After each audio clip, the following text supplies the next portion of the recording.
Hey guys, what's up?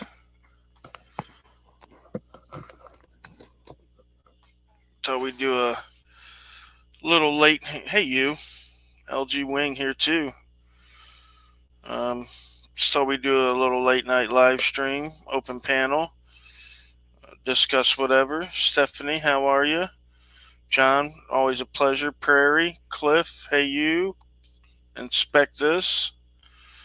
The awkward Satan within Christ, okay? He's always up in this thing. Oklahoma Outlaw Audits, OOA. Just give another minute or so to see if anybody else is going to jump in. I didn't see anybody else streaming, so I figured now would be a good time as any other time. What's up, Traveling Mike?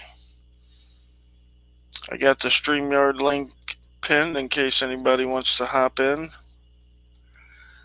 Don't be afraid, because this is going to be a panel. I'm not going to sit up here and bloviate for an hour. There's my boy Wrights. Come on up, Wrights. I know you ain't scared, boy. David's in the house.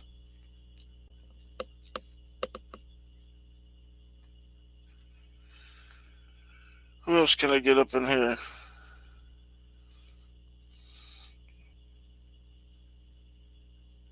John's. You went in here, John? Oh, hello, Lakeland. How are you doing? South Bama? OMC, I missed you. We're talking about whatever you want to talk about. Official misconduct. What's on your minds? What's up, Danny's thoughts?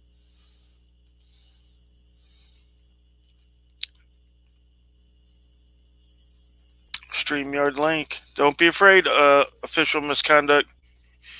You can hop on, cammed up, and anybody's allowed to hop on here, guys. Don't be afraid. We don't bite. Brand example. Under color of law. OMC's multitasking. What she really means is that she don't like y'all mofos. No, I'm just playing. She said she's multitasking, so she won't be able to tell everybody hello. But she's in here and she's listening, although we haven't said anything of importance or intelligence yet. So that's an issue. Anybody going to come up here and join me tonight? We could talk about all kinds of topics. You know, usually I like to keep it First Amendment. Uh-oh, my boy's in the back. Yo, what's up? Oh, shit. I knew it was you, Han Solo. I can feel the Force. May the Force be with you in the evil fight against the evil empire. That's right. Going up against Darth Vader every day, it seems like. That's right. Oh, there's Crispy, too. What's up? Bang! These are my bang members. Bang! This is a bang gang. A gang bang? What? Not to be confused with a bus. Ozzy. Hey, what's up? how you going, Rice Crispy? How you going, brother? Oi. What's going on, Auditing Aussie? I was thinking about one myself, and I saw you. I was like, oh, shit. Yeah, I figured, hey, Saturday night, we need a place to go and chill. Thanks for having me on, and thanks to everybody who's watching now and in the future. Slap the like button, y'all. And a salute back to you, Indigo. From wherever you hail from, Press with Ranker, Friends in Code, always a pleasure. Melissa Stedman, always nice to see you, ma'am. From wherever you hail from, Press with... Oh, what up? Great to see Eyes on the State, though, man. High five, bro. High five. It's been a minute. I'm doing it. John DeNicola, what's up, brother?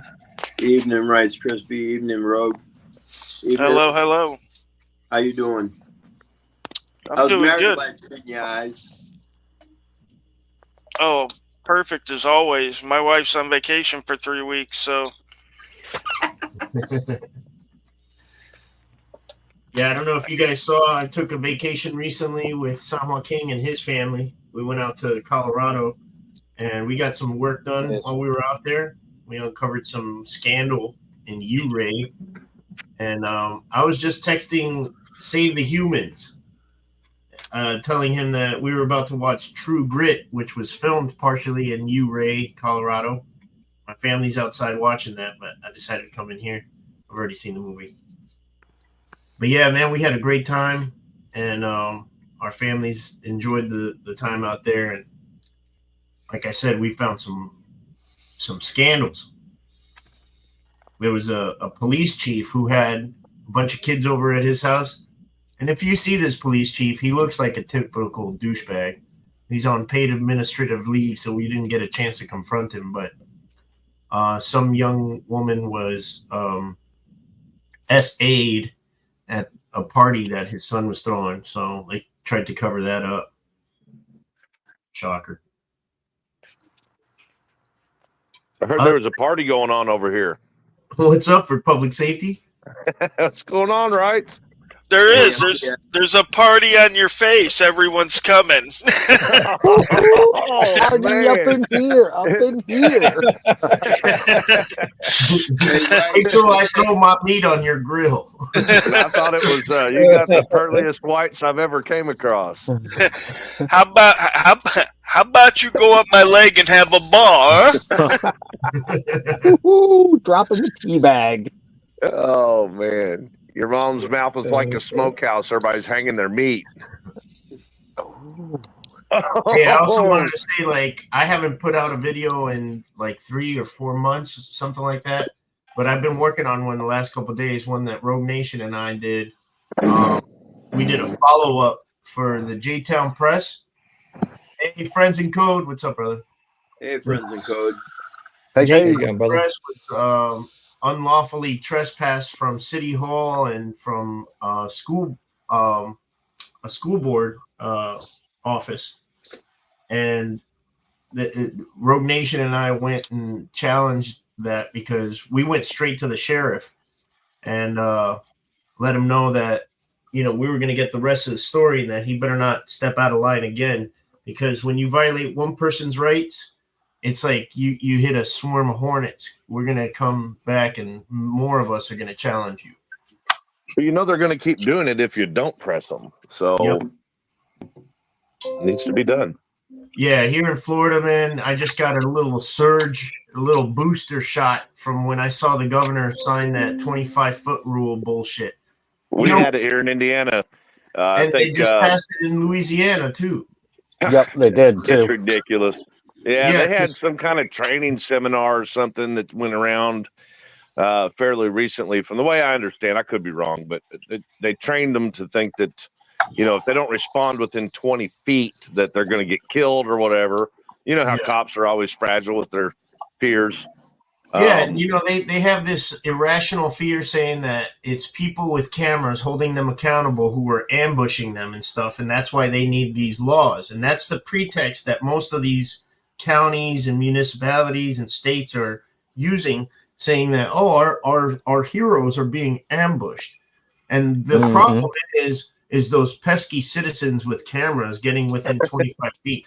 Now we're the ones getting locked up more than the people committing real crimes. Yeah, and that propaganda that they have is just overshadowing the real problem. We have a couple of big agencies here. One of them is Polk County. I don't care where you are. You've heard of Sheriff Brady Judd. And he's like and stuff. He's a YouTube star. Are proud of the fact that they don't have body cameras. If you don't have body cameras, I'm sorry, man. We got to be there. Same with Lee County and Sheriff Carmine Marcino. Oh, the tiny tyrant. Yeah. Yep. He thinks he's TikTok famous. For our legislators to act like we're the problem before these lying ass cops get body cams, it's ridiculous. That, and what else pisses me off, I was telling Rogue, and thanks for listening to my rant here, is that we got the Gulfport city attorney, and we've got the sheriff, Brad Whitehead, out here thinking that they cracked the case. They figured it out when nobody else in 250 years could figure it out, how to circumvent our freedom of the press. Well, they've got a case law of Sheets versus Punta Gorda where Andy Sheets quit and he didn't fight the fight all the way through, and they're using that to take away our rights. Well, you know what I've been digging a little deeper lately on different subjects, and what I'm realizing, and it's a sad reality, is that meanwhile, during the war against cameras and the government, the real criminals are just committing the shit out of crimes everywhere, and nobody's doing nothing about it. Oh yeah, they'll treat a actual criminal with more respect than they treat us. They're friends with these guys. They work with them all the time. I arrested you last week, Jake. Come on, let's get in the car. Do you want me to put the cuffs on front? Oh, wait, that's right. It's Crispy over there. Put the cuffs on back. Fuck them up. Crunch them motherfuckers down while you're at it. Yeah. Give it an extra squeeze. He likes to get out of the cuffs, so go ahead and make sure they're good and tight. They'll wink, treat wink. an actual criminal who hurt somebody with more respect than they treat us. How about that airman that was killed? He was killed in his apartment by the deputy, and they said that his actions weren't consistent with policy, but instead of charging him for murder, they just fired him. Yeah, just a policy violation. Murder's a policy violation for police. Then last week there were two Bent County, Colorado jailers that went to California to pick up a prisoner to transport back to Colorado.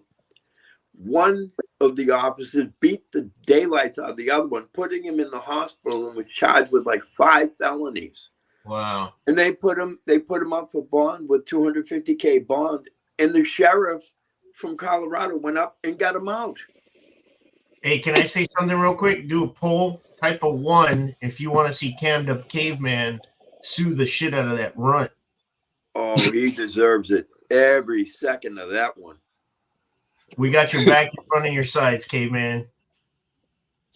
Right. There's something that I wanted to talk to you about, because you, being a veteran, should know better than anybody. But I don't know if you've seen this, but in West LA, they broke ground on building like apartments or something to that effect on deeded veterans' land out there, right? And here's the worst part. They're going to take the veterans' money as rent. Now, mind you, this is deeded property to the veterans. That's disgusting, man. They made $1 billion is what their cost, the estimate cost of the buildings are. Yeah. Yeah, I did see that Hillsborough highlights. And man, I did not hear about that, John DeNicola. That's horrible, man. I mean, well, you know, and it's not surprising, because I was just talking to my friend about his shitty care that he gets at the VA. Oh, you know, I have a horror story and a half for you about my dad. I think we were talking about this the other night, and it was brutal. The things that I went through with my dad in the VA, nobody should go through. Yeah. Nobody. They treat our veterans like garbage. I know a full bird colonel who checked out in the parking lot of the one in Bay Pines. He's a full bird colonel. You know, he had a nice pension. You know, he had an illustrious career in the rear with the gear. But his treatment was so poor that he decided it was too much for him, and he checked out in the parking lot.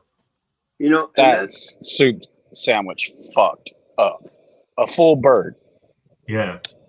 Well, that kind of brings up another point for the VA too. How many of the veterans that are going in there, right? Like with my dad, they ended up hooking him on painkillers. So how many other veterans are they doing the same thing to them instead of giving them proper care? Pot. They don't let them smoke pot, which is a lot more benign and a lot more helpful than a lot of these opioids that they're trying to addict them to. You know, we went to war for 100%. 20 years to help this pharmaceutical giant make this opioid epidemic. You know, So they're Well, not then you get gonna like backpedal. They're not gonna pull back. They're gonna go full stupid. But then you get people who, veterans who absolutely need something for the pain, and in a tight position where they don't really necessarily want to take opioids, but they might need them for a period of time, who can't get them because they're being looked at as a drug addict. So, since when has the government ever done a good job at anything they've ever done? Never. Yeah, exactly. But when we're good at blowing shit up, guys. We're good at blowing shit up. When they can't get those meds, the medication from like the doctors, and they end up going to harder drugs and chasing real opioids, like the prison industrial complex. That's what we lead the world on. 1 in 4 prisoners. Yeah, 100%. 25% of the world's prisoners are here in the land of the free. Yeah, real free. I can attest. Yeah, they like put people in jail. Yeah. Oh, I was taking a bus ride from the north side up there around Longmont down into Denver, and there was an old boy sitting in the back of the bus, and he took a sip out of his beer, and he's like, "You're not going to tell on me?" I was like, "Nah, man. As long as you're not going to be an asshole, I'm not going to do anything." Come to find out, this man survived a IED blowing his legs up to his ears, and sent him to Germany, sent him back over here, and as soon as he got over here, they cut him, cold turkeyed him right off of those opioids. And he's like, "I'm just down to beer now." And I'm like, man, if you ever need something to come see some nerds or some people that'll give a flying fuck, let me know. Right? Never heard from the guy, but he told me his story while we're sitting on the back of the bus. And even to this day, it still brings me to tears to think about what that man survived and then what happened to him after he survived. Right? And the fact that he's still surviving is a goddamn miracle, in my opinion. What's the safest place on Earth besides a nuclear submarine? Well, besides Camp David, it's a nuclear submarine, right? And who do you put in charge of that? You put some of the smartest people in your country in charge of Eric motherfucking Brandt is who you put in charge of that shit. Thank you. And how do they treat him? Look, he was about to get out, man. He was about to come home to a halfway house and just be halfway free. And they were like, hell no, we're going to bury this guy into a Louisiana parish jail. And that's where he is right now, y'all. And I caught wind through one of his good friends that he wanted me to make sure that his friend and us got out to everybody that's been supporting him through this to say thank you to you. With the God's honest heartfelt thank you to everybody that's supported him through all this bullshit.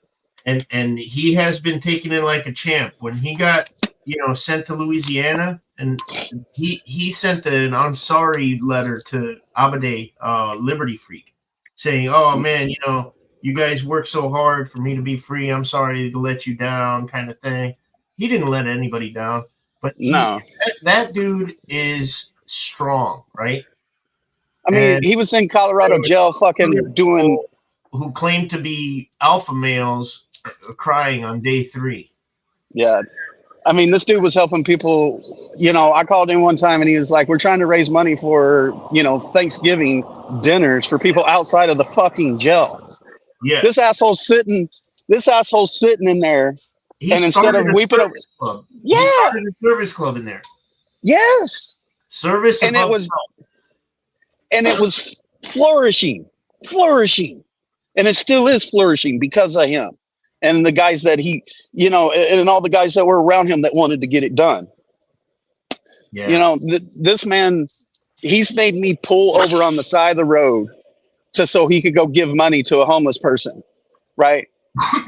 And the crazy thing is he proved to me that the people with the least will give the most. Yeah. Right. In living form. Yep. And God bless Eric Brandt. Indeed. And # free that motherfucker. Yeah. I had the honor of meeting Liberty Freak on that. And I don't know, man. Can you guys see this? I'm gonna put it up here. Man, I can't see 2 inches past my nose. I ain't got my glasses on.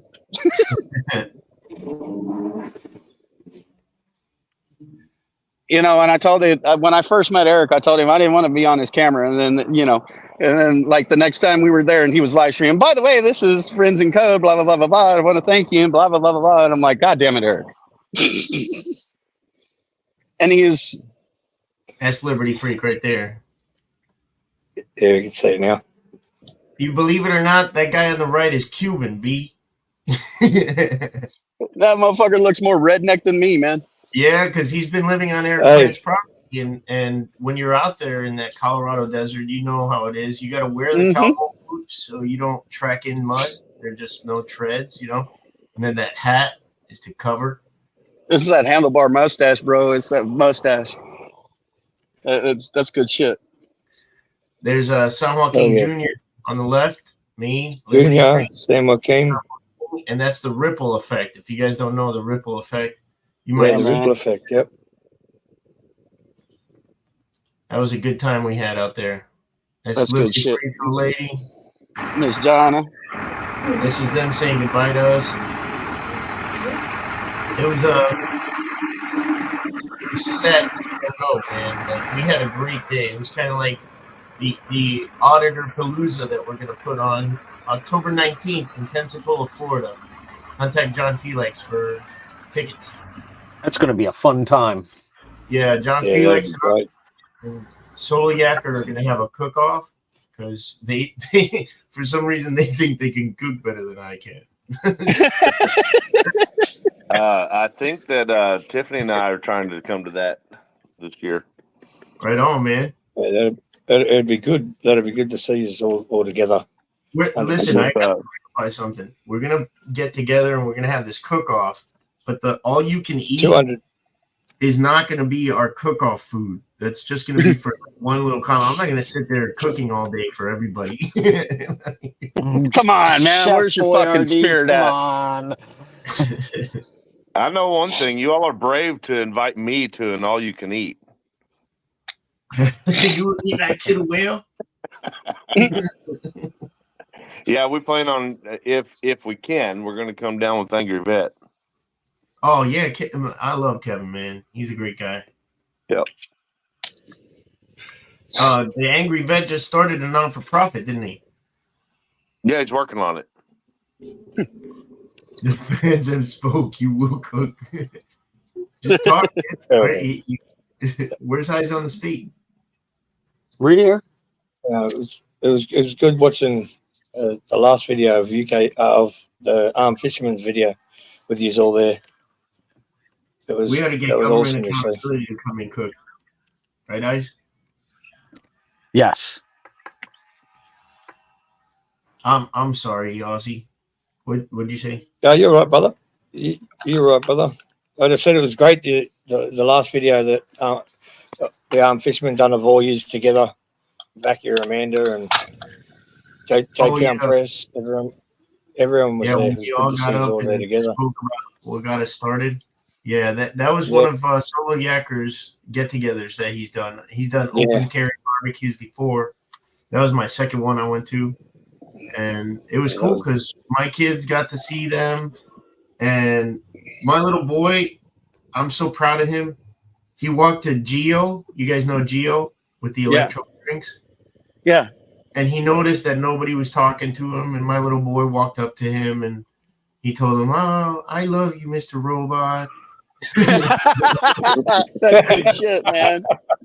And Gio loves my kids now, because of that. Hell yeah. Hell yeah.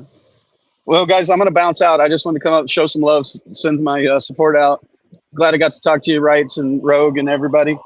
Much love to everybody in the chat, and y'all have a great night, and I'll be in the chat here in a little bit. We'll see you, Friends in Code. Good to see you. All right. Thank you, brother, for everything. Same to you. You've done good one. Cheers, brother. Take care. Tech stuff, like that facial recognition thing too, man. That thing's it works both ways. we get a database of the cops. We had a discussion the other night, and we were talking about how when people are calling and emailing places with to air their grievances, right? Yeah. something that I want to emphasize on for everybody that's in the community is when you do exercise your rights, please always be respectful. Yes. You know, when people have to go into courts and fight the fight for these things, and you get in there and you kind of get blindsided because all of a sudden they're pulling emails out saying that people are being threatened. People are talking about showing up at government officials' homes. It doesn't help the cause. It makes it worse. We cannot do that. The right of the people peaceably to assemble. Peaceably is a key word in that part. Well, Peaceably a lot. to assemble. And listen, a lot you of got that, free speech. You got free speech as well, but yeah, but yeah. you know, your speech inciting violence, you know, stuff like that. It's not the it's not the community. It's not the community that most of the community that are leaving those messages. Right. No, and what's cool about the community on that point is that you're not just fans watching us doing an unboxing of something. You are a supporter, getting involved and making those phone calls. And I did that before I started my channel. I called so much. But ask Rogue Nation, man. He was in hey Rogue, you there? When you were in what was it, Kissimmee? Ordering pizza's the best. Yeah, right. Crispy ordered me a pizza to get delivered to the police department while I was auditing them, just like Fast Times at Ridgemont High. That was the best. I want to say this: a lot of those threats that are coming into these agencies where people see us at are coming from our haters, and in a lot of those cases are even lies. Like, you know, the sheriff's department in Meade County where Tiffany and I got arrested, they claimed that there were all these threats, but when it came down to it, they couldn't provide not one single threat. There was a guy who shared somebody's video and he got in trouble for sharing that other person's video that got people to call the police. You guys remember that? I don't remember who it was, but yeah, I remember that. But I also remember that reminded me of something else, but now I can't remember. How about when that one security guard was like, "Stop calling!" yelling up at the ceiling. Oh yeah. He told you, "Stop doing this to me, man." And you were just standing there with the camera, not saying a word. He's saying, "I didn't do anything, man. I'm just standing here, dude." Yeah, he's like, "It's your damn TV station." Yeah. You're doing it to yourself, buddy. 20,000 people watching. Your damn TV station. You know, a lot of that goes back to the fragile feelings things, man. You know, these guys, these police officers and these, you know, people that work in these government places, they're so used to just being able to treat people however the hell they want with no recourse. Yep. You know, they get in this mindset that if somebody simply questions them or comes back just a little bit, they go, "Oh, you're threatening me." You know, they that's treat a threat. that badge like a crown. Yeah, everything's a threat to them, you know? Yeah. They're running around like Cornholio. Are you threatening me? Yeah, no, like, don't you dare touch anybody either. Yep. The streets will be filled with the blood of the non-believers. Rough you up. I watched a video of a guy who was a retired firefighter who saw a gunshot victim on the ground. He thought it was beer, but then he noticed it was blood, and he started giving life-saving stuff, but disarmed him and put the guy's weapon in his car. And the cops showed up, and the first cops were all right with the retired guy who was trying to save the man's life. But the detective showed up and was like, "Get off my crime scene. We're commandeering your car." And then they arrested him. Yeah, this guy just stopped to save a man's life, and these fucking ego tripping bitches. Oh, I got a video from a while back. Well, I mean, I'm not taking credit for the story, but I think I got it from mainstream news. But there was a guy that, I can't remember if it was a shooting or something to that effect at a Walmart, if I remember correctly. It was about a year and a half ago. And a couple of the people on the scene were medic. They weren't on duty medic, called in. They just happenstance to be there, and one of them got beat up and arrested and killed by the cops. One of the medics. He was off duty. He was just trying to help. Hi guys. Hey. Yeah, what you guys all? Right, AEC Dan. Yeah, I was thinking you guys are doing all right out there. I'll tell you, auditing Erie County is the only person who'll give me a run for my money on a cooking competition. Hey, I've been hearing a couple different dates from John on that the Palooza thing. Well, the other day I was watching this video. He said the 19th, and then he said the 26th. Well, it was originally for the 26th, but we couldn't get it for that day, so it's the 19th. Well, you guys just could go celebrate my birthday for me. Is it the 19th? Absolutely. Right on. I got out of COVID in 2021 on the 18th. Wow. I was in the hospital for a month and 6 days. Oof. Yeah. In 2021, you said? 2021, yep. Wow. I'd gone down there to the beautiful state of Florida and come back and ended up with COVID and almost died. You know, it's crazy. Of all the people I know who died of that, like most of them were in Miami. Yep. Well, I went down there because my mom requested me to, and then that's a whole different story. So what's up for public safety? What's going on, brother? Not much. Sorry, I finally got my yard mowed. Now I got a hay field out here. My horses would love that. Right? Bale it up. That's money. If I could find a small hay rake that I can pull by my tractor, that'd be all right. But they're not cheap either. That's an expensive business to get into. I know that much. It sure is. It's not if you already own the property. You just let your grass grow. That's why you just got to stick the horses right on it. Just put them right on the hay. I was kidding people that I was going to go buy me some 4-legged lawnmowers. It's so sad. I see in the same neighborhoods, like we all, you guys and I live in rural neighborhoods. I can see like horses that need to be fed in one property, and then another property hay that won't move. Like in the same area, like they can't get rid of their hay, and then these guys don't want to feed their horses properly. Well, the hay that may not move may have spoiled. That's true. That might be why it's not good enough for animal feed anymore. So they use it for like bedding and stuff like that in the stalls. Well, and cattle and goats and stuff like that will eat that molded hay. But yeah, when you're feeding horses, you really need to have a proper mixture, and it takes. I mean, it's a green thumb job. There's a lot of tricky stuff to it, like after cut. If it gets rained on, it's ruined, and there's a lot of tricks to it. Yep. Yeah, that we got rain over here right now, and I just got it mowed yesterday. I mean, yeah. So what I'll probably end up doing with it, is once I get my garden planted, is I'll put it between the rows, and that'll keep the weeds down. Yeah. So I'll find some use for it.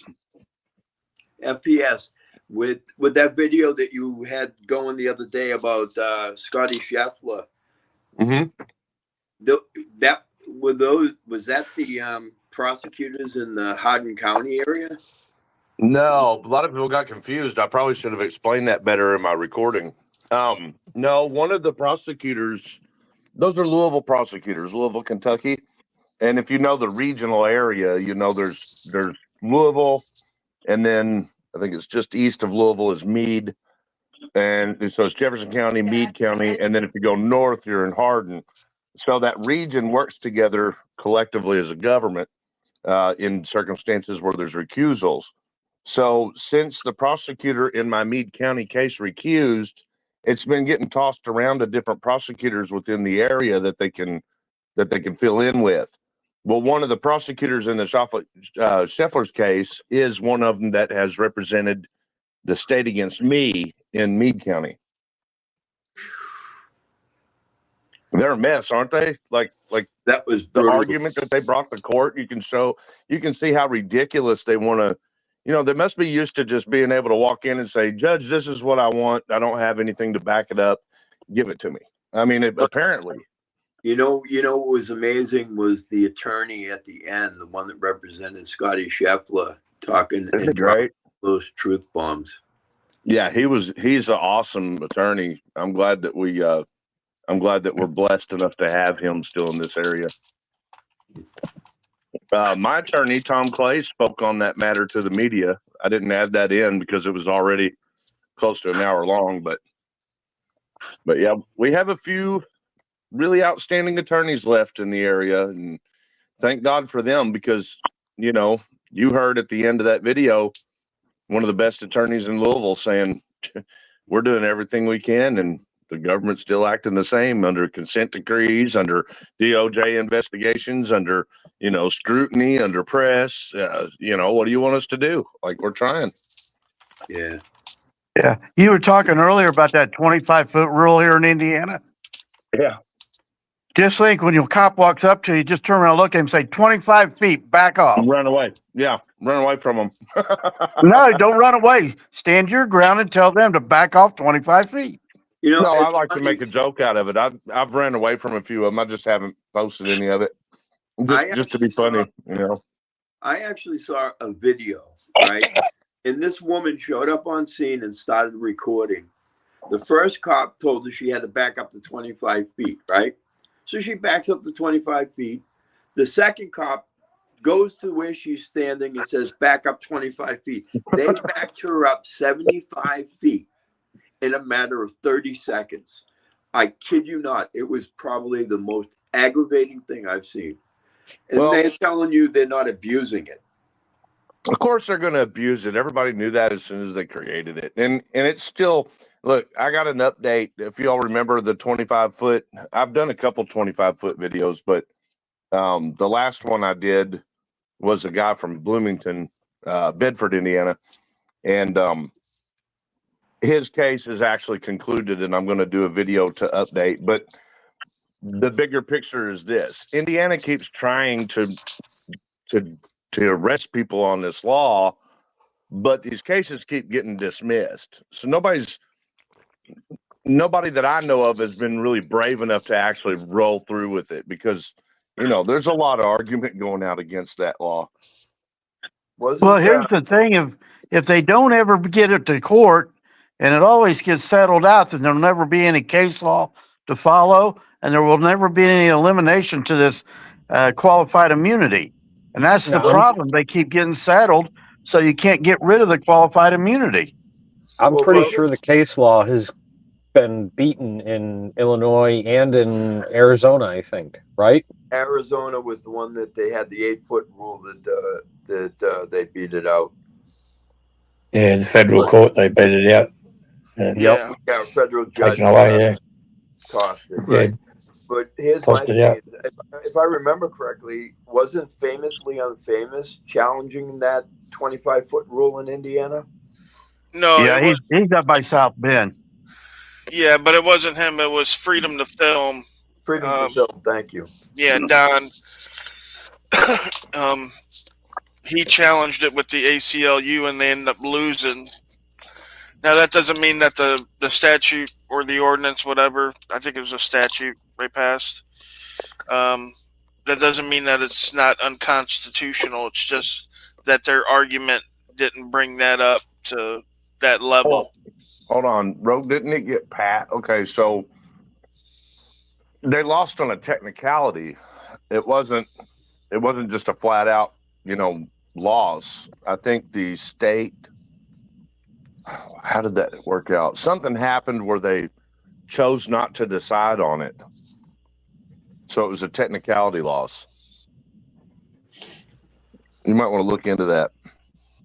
What do you mean? Like they didn't have standing to bring it to the court? Something at the end of the argument that you are talking about the ACLU that sued Indiana for the 25-foot law, right? That case. Yeah. In the end of that, I believe the judges chose not to decide, which pretty much just got the case thrown out. Okay, yeah. Like See, how can a judge just not fucking decide? Well, because a lot of these judges don't know either, you know. Some of these Yeah, magistrate judges and the district court judges. I mean, the way this shit's ran is, compartmentalized. So that's why whenever you go in these places and you're asking these questions, nobody knows the answer to them, you know. And you got to go higher and higher. And oh my God, well, this guy's busy and you can't get an appointment with this guy. It takes weeks, you know. So the circle jerk. What'd you say? The government circle jerk. Yeah. Exactly. Yeah. And you know, people should be in an upper age that they're passing these laws and trying to get out of transparency. I don't understand why people don't recognize that this is all in our best interest. You know what I mean? Like trolls. If you want me to stop auditing, hold your government accountable, right? Let me see you do some credit card audits on your channel. You said, you know, you can do it from home. You could request the records. You could post them up. You know what I mean? I'm not technologically savvy like you are because you're 4 years younger than I am. Yeah. From a guy. I'm like, come on, man.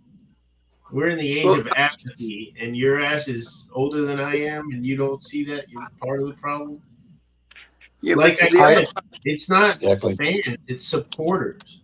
I think the other part of the problem too is that when you start to climb that ladder, the left hand doesn't know what the right hand's doing.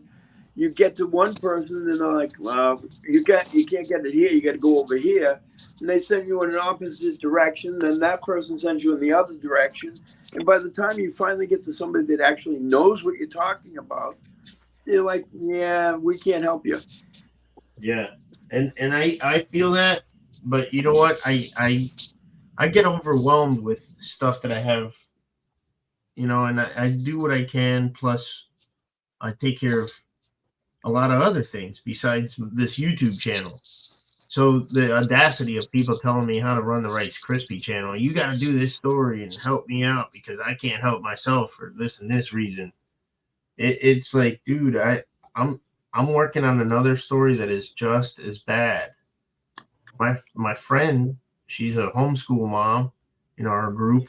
Her stepbrother got shot by the cops, and then they lied and said that he shot himself a block away from the traffic stop that they won't tell. And yeah, and when I'm fighting for the body cam and dash cam of that, I look and I find another story where the same agency drove a kid into a river doing a pit maneuver, and they won't give that kid's family the body cam or dash cam of that incident either. So, you know, these that's in Florida? No, that's in Indiana. Oh, okay. And it's where Rogue Nation can chime in here and tell them about what you said about Bobby Kennedy. Oh, yeah, Bobby Kennedy, when he was the Attorney General of the United States, he had focused on Lake County, Indiana, as one of the most corrupt areas of the country. And that was back in the 60s. And I grew up there in like the 80s and partially some of the early 90s as a kid. I grew up around Gary and Hammond, Indiana, and also spent some time on the southwest side burbs of Chicago. But it's an old hotbed of tyranny and corruption. Literally, like there's so much corruption going on there. When I was like 24 years old, I wanted to open up like an 18 and up techno type club. You know, we weren't serving alcohol. It was just music related. And of course, sometimes kids will do drugs. Who's to stop them? I don't know. It wasn't me. But we opened up this club, and it was a bar for 18 years before I took it over. And when we got in there and we started doing some demolition, because we took down their drop ceiling, we wanted an open floor plan upstairs, all industrial looking, whatever, pipes, rafters, you name it. And the stuff that we found, just the code violations, like there was open conduit wire laying on top of the drop ceiling. I mean, the place was just ready to go up in flames, this bar, and kill a whole bunch of people. I don't know how they got away with it, but I know it had to do with kickbacks and stuff like that. But just so many violations in this bar that we had to fix to bring up to date. And the government just kept stringing us along and stringing us along and stringing us along. They'd come in to do an inspection and they'd be like, well, this all looks good, but now I want you to put 5/8 inch drywall up, and put a light on the stair, and because it's dark, it's a club. So it was an interesting experience, to say the least. But yeah, we didn't kick back any money, so we got the runaround, which is again how they do it. You got to pay the mafia in Indiana. Yeah, it's downright true. I mean, those guys right now, what they're doing is they're trying to push everybody out of Gary, or that they're going to start trying to push everybody out of Gary, Indiana, because that's right on Lake Michigan, and it's literally like 30 minutes to Chicago on I-90. And they're going to build condos and $1 million high rises there along the lake there after they kick everybody out of Gary because they've ran it into the ground so much. They're just going to bulldoze the city, start over. They're going to need some good luck with that, since Gary's made the most dangerous place in the world list several times. Yeah, when I was growing up there, it was #1 in the country for murders. Mm-hmm. So yeah, I've been there a few times. Doing it and getting away with it as usual. Yeah, my family still lives up there. I got a whole bunch of uncles and cousins and stuff that live right in that area. Portage, Chicago. I got buddies in South Holland, Harvey. What's wild is, since I've been trying to breach the gap, if you will, between law enforcement and the people here in this area. I'm in Indiana. A lot of times I've heard this on multiple occasions where the cops are saying, hey, look, we know we got problems here, in this area, but we're better than up north. We're better than Indianapolis and Gary, aren't we, Chris? Hey, you ain't lying, dude. Like, that place looks like a war zone. I mean, there's few places I've been in the country that look as bad or worse. East Cleveland definitely looked worse. But yeah, Gary's. Let's make sure that the Ukraine is okay first, though. I mean, we gotta do that. We gotta make sure Israel.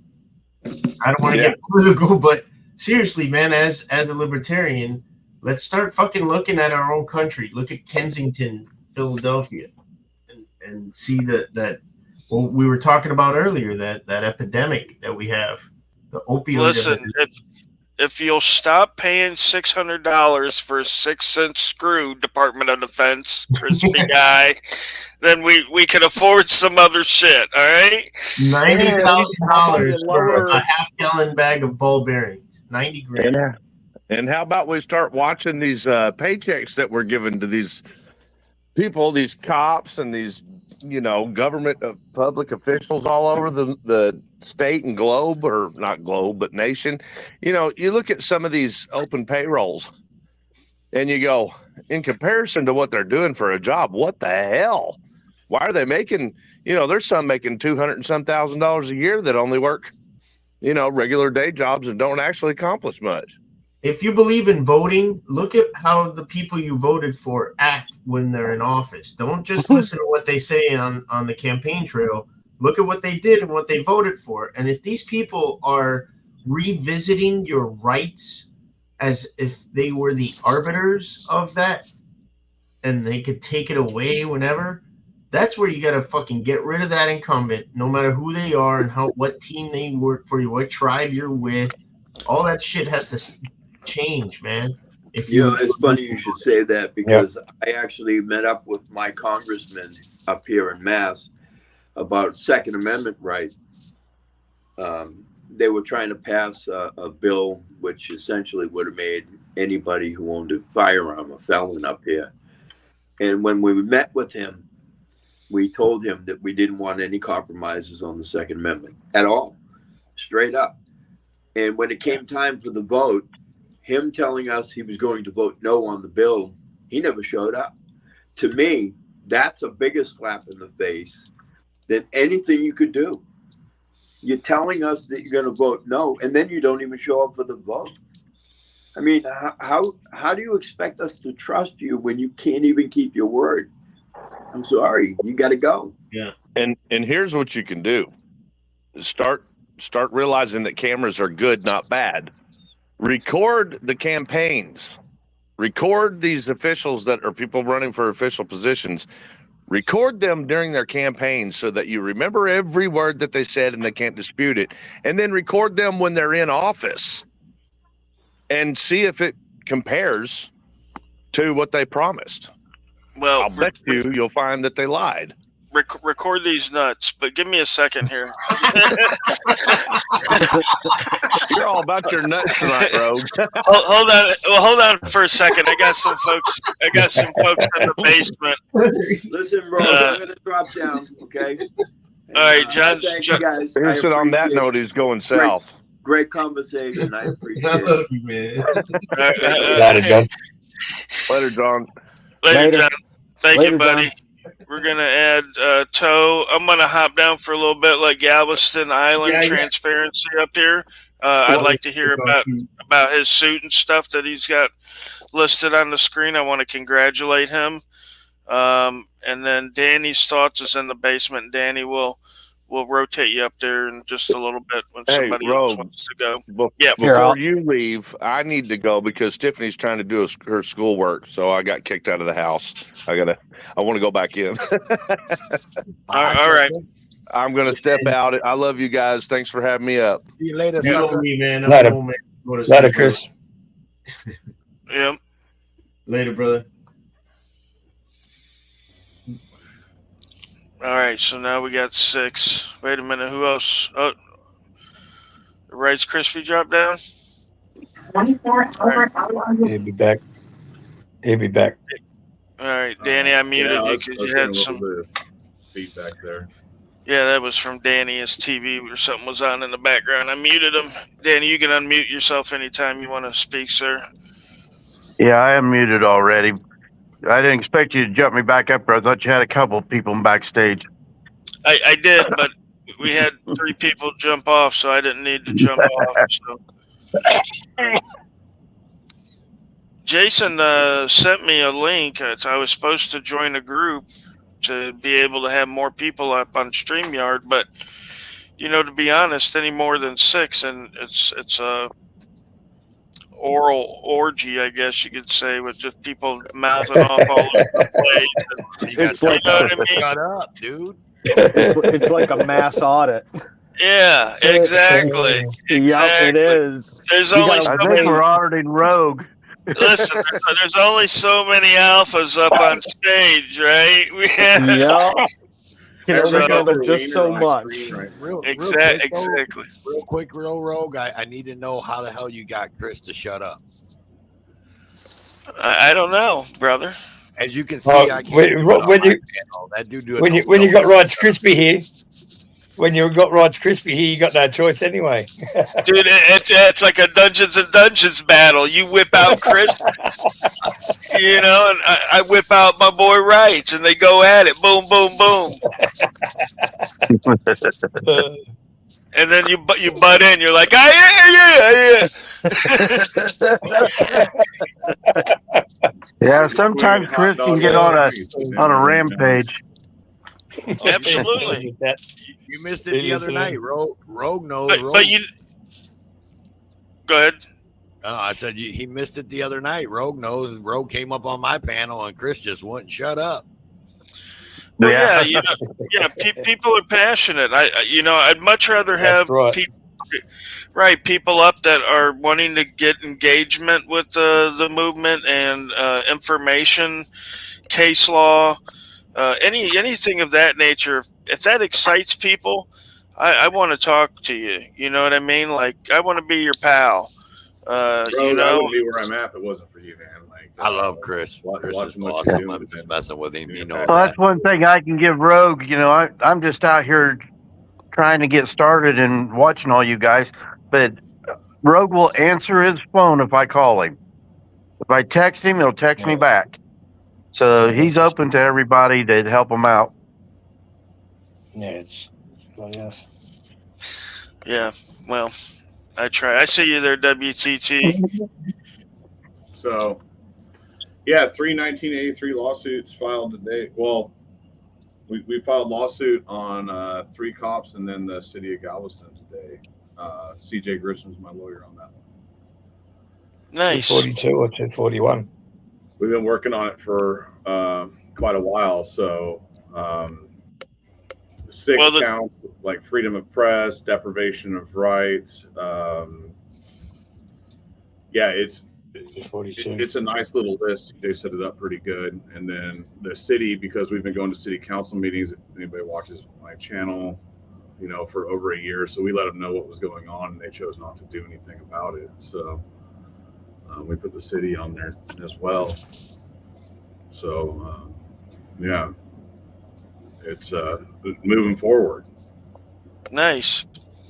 That's exciting. That's what more people need to do. Absolutely. Yep. Now, somebody was saying 241 or 242, and I want to distinguish the difference.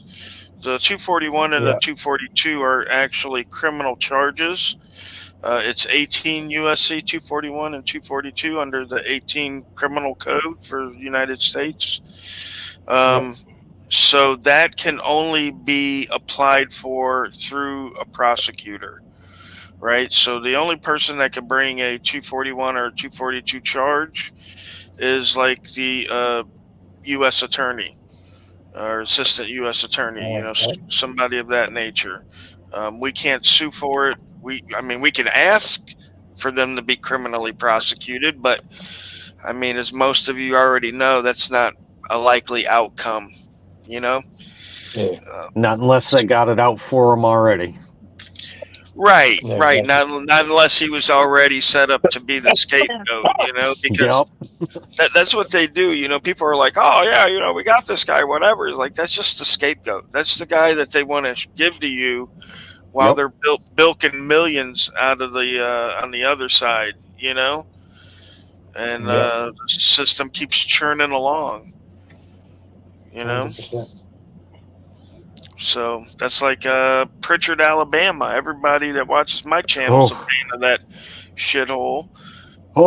That place is just yeah, it's one of the oh my gosh, one of the poorest cities in Alabama. It's just 30 minutes north of Mobile, where I got arrested, and then we did a revisit with News Now Ninja and News Now California, and they got arrested. Yep. Chris got arrested during that trip, but we were in Mobile for that. Yep, he did. I got trespassed from the street. Was that RestFest 2022 or RestFest 23? I still couldn't understand how we got trespassed from the street. I think that was like right at the end of 2020, maybe the beginning of 2021. Yep. Yeah, I think that was right around the time frame. Yeah, because I was giving them their. I remember for the revisits, I was there giving them the notice of intent to sue to the officers at the Mobile Police Department where Wrights Crispy got arrested at. That was Dr. Sean went up there too. Yeah, Sean went up there by himself. The guy's such a trooper. And I see Harvey Freebird in the chat. What's up, Harvey? I love your stuff, brother. There's so many people out there doing really good stuff. Press Harder's in here. He's always we got Galveston to let me and Harvey take somebody's car home last night. It's the first time they haven't done a tow with the inventory. Right. And, I've been harping on my Facebook, and me and Harvey been working on that, and they let us actually drive a man's car home for him yesterday, and I thought that was, that's progress. That's progress. Right. Right. That is progress. You're absolutely right. I've never Was that even where heard the of guy shit like that. was that where the guy had done the little games that they play for the DUI? Yeah. It's the deal.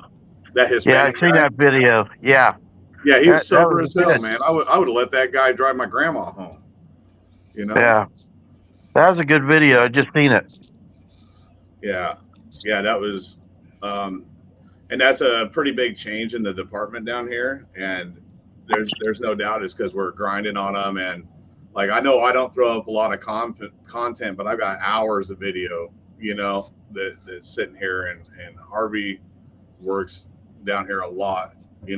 He's grinding hard. So, but they're changing the way they're approaching us. They're changing the way they look at what we're doing. And a lot of it's because of these lawsuits that we filed here. We've got them dead to rights on camera saying that they're going to arrest people with cameras, that they should have shot me in my driveway. There's a lot going on in it. What's the big case that CJ just got? It was put out on major media. So that would probably been almost part. Yeah, that sounds right.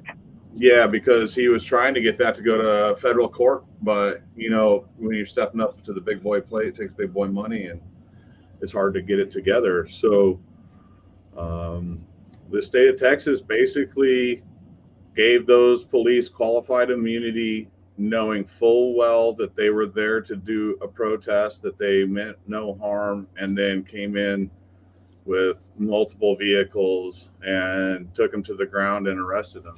And yeah, man, that's a few years old. I was actually thinking about recapping it and throwing it on my channel because it's so huge, because now that's case law.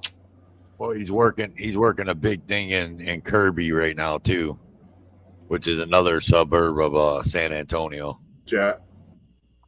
Yeah, well, not just Jack Miller. It's more about that the lady, those people with the insurance company. Yeah. Well, yeah, because Jack was. I almost went down there and seen if I could get trespassed.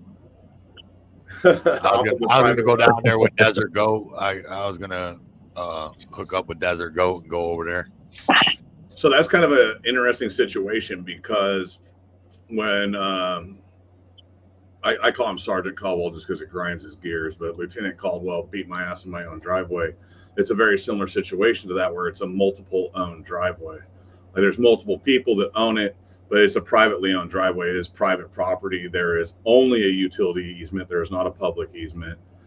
So it's that whole is that little game. Texas got some weird. I'll be honest with you, man. I've been here for 10 years now, and compared to Ohio, Texas got some weird shit going on. Just saying. Like that whole. Because you've been away from Ohio for 10 years. You think that Ohio got less weird in 10 years or more weird? No, man. It's just, it's a lot more cut and dry. You know what I mean? Like when it comes to shit like that, like that insurance lady, like in Ohio, that wouldn't even be like that guy that keeps putting the boulders and that 20-foot container and all that in front of her fence. Like he would be going to jail, not her, because, even though it's a private road, she has access for her exit out of that. So there's a weird thing on that, because when I go around and I look at stuff, I use Onyx, which is like a hunting app. Okay. So it's pretty reasonable on private lines and what's going on. And this is a weird situation, because it shows that those properties and that driveway are in a like that driveway is like a flag post to those other private properties. So like it is truly a weird thing, like how they would put her access on to that road. So what would they have to do? Take it and put it out on the highway? Well, why she has an entrance on the highway. The building permit, though, when they don't one of the building permits say right on the building permit that she has an entrance and an exit on that private road plus on that main road?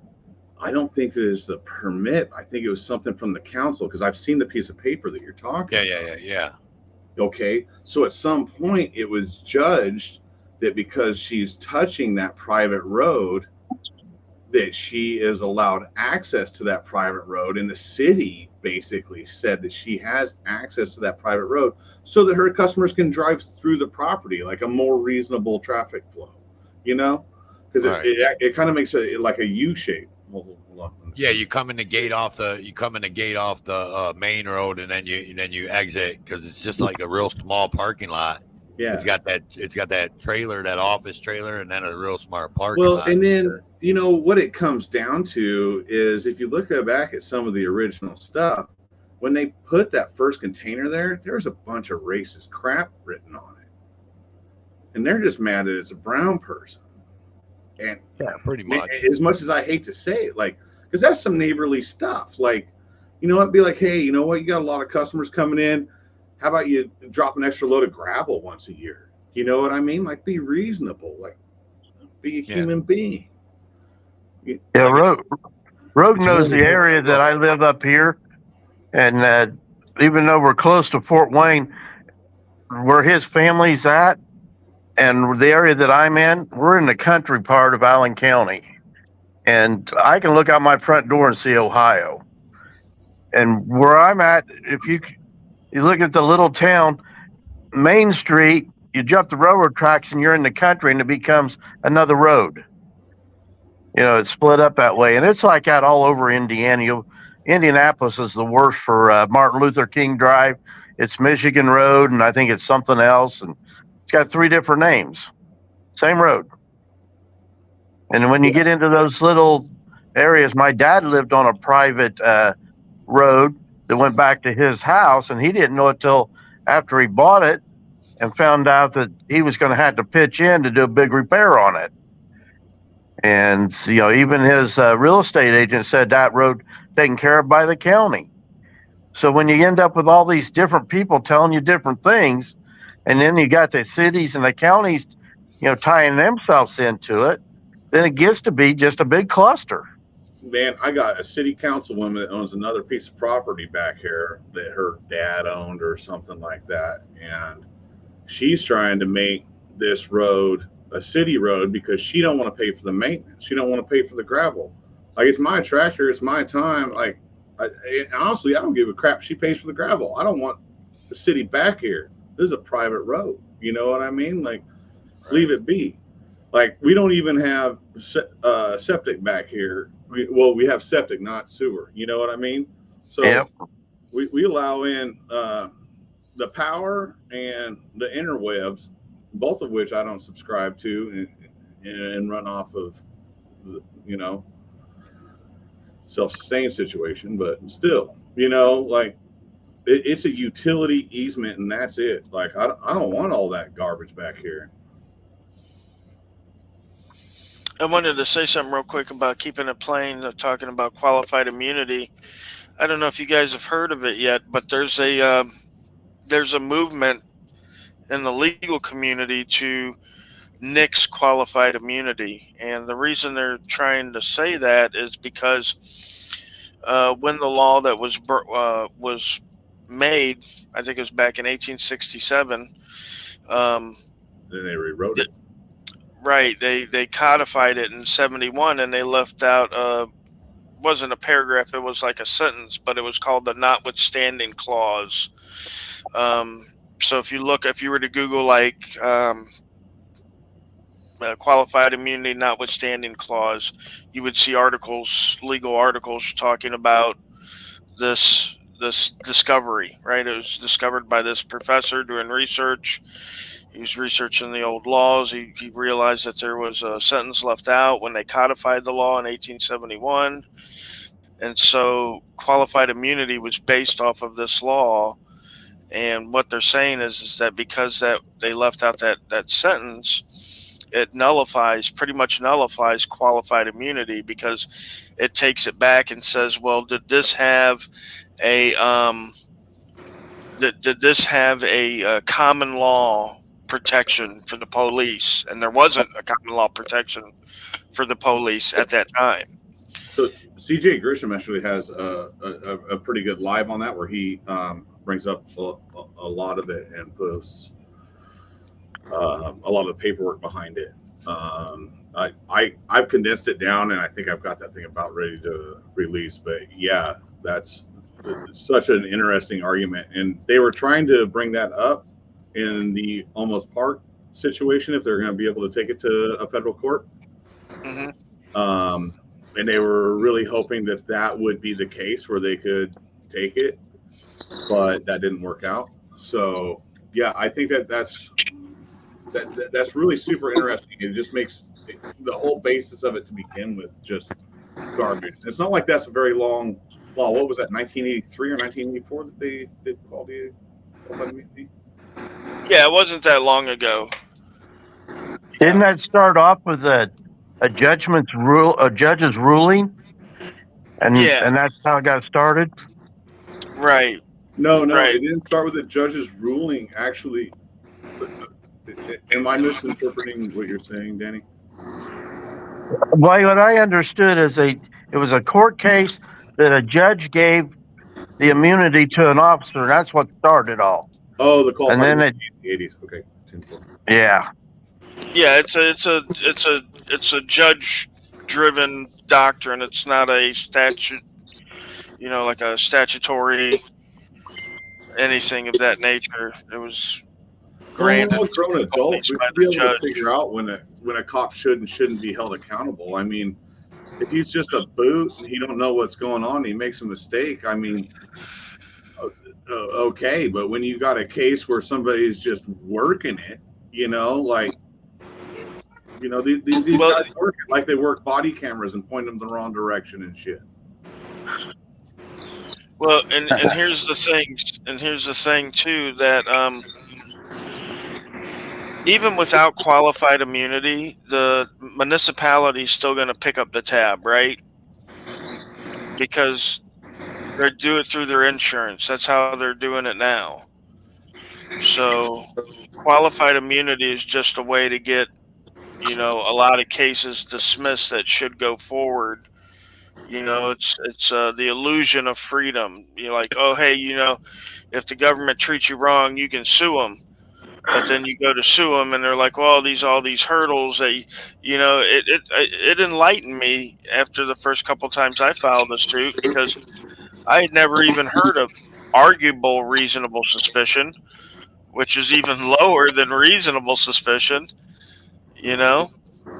So, but in one of my videos, and this is actually kind of how my channel got started, was I watched a police officer get into my phone and start deleting the videos I was taking off of the phone. Okay, because I've been watching y'all and I didn't have a channel or nothing. I was just like, pick up your phone, at least record it, right? And hell yeah. So they threw like felonies at me for that stop and everything. So finally it gets dismissed, this, that, and the other thing. I go for my FOIA request. I go for the videos. Things are getting lost in the city. It took them 104 days to get the paperwork 15 feet because it got lost. There was 10 days from the not the attorney general. Yeah. Okay. There's 10 days for me to go back on that, and then after 90 days they delete body cameras. So 104 days later they tell me, oh, we finally found it, and we're not going to grant it because of this, so you don't have time to appeal anymore. And in the end, they dropped me the camera or the body cams of him deleting my videos 10 days before the 2 years. so that I couldn't actually go for the legal stuff. And that officer had actually been kicked out of a department 10 miles away for similar stuff. The DA would no longer take his cases because they found him incredible. Not incredible, uncredible. Right. He was incredibly unincredible. They're like, this guy a lying piece of shit. Yeah. So all he did was he quit his job and he just got a job, across the tollway. And now he's over here doing this crap. Yeah, I don't know about all you, but I'm tired of playing their games. If I don't play their games, I can't make action. You know what I mean? I'm not trying to go to the Second Amendment already. Like I'm gonna try and fight. Well, that right there is a troublesome in and of itself, because then what happens is they Ruby Ridge you, right? They Ruby Ridge you. Waco. I mean, not that I think Waco was the greatest thing on the planet. Right, but that could be handled a lot better. That could have been handled a lot better there. But it was handled 3 times better by the people inside, and then they. Sorry, I just watched it, so now I'm all riled up. Don't you worry. Their days are numbered. I'm in Texas. They'll get me. I'm just on an island. I'm easier to. I'm in Hickory, North Carolina, and in the South we do things different. Everybody carries. Oh, yeah.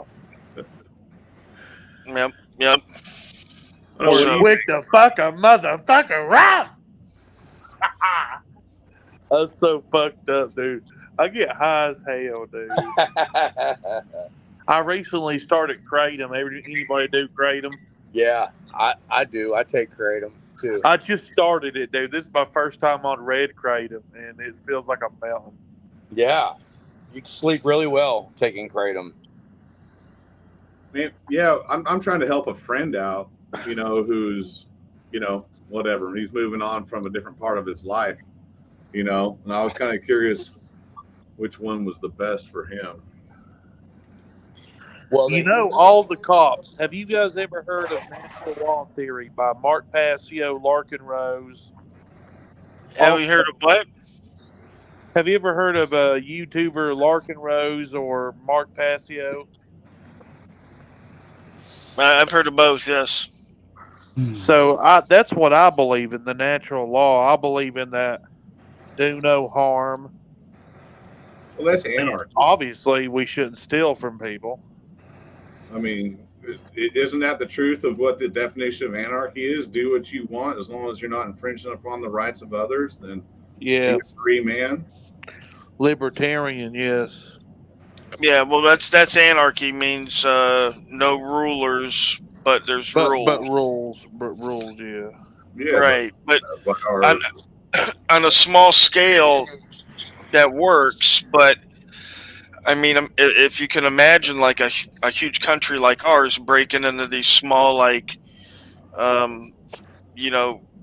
cities, even you can call them. I mean, what's to stop Russia then from coming over and blasting us? You know what I mean? So I grew up in Oregon, and there are communes everywhere. And I'm going to tell you right now, communism works as long as you can kick the dude's ass that's running it. Well, yeah, I'm not even walk over and put your foot in his butt.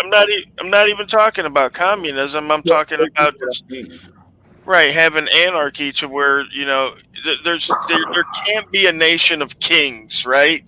It's impossible, right? Because then nothing would get done, right? Because somebody would try to tell this guy to do something and be like, yeah, fuck that.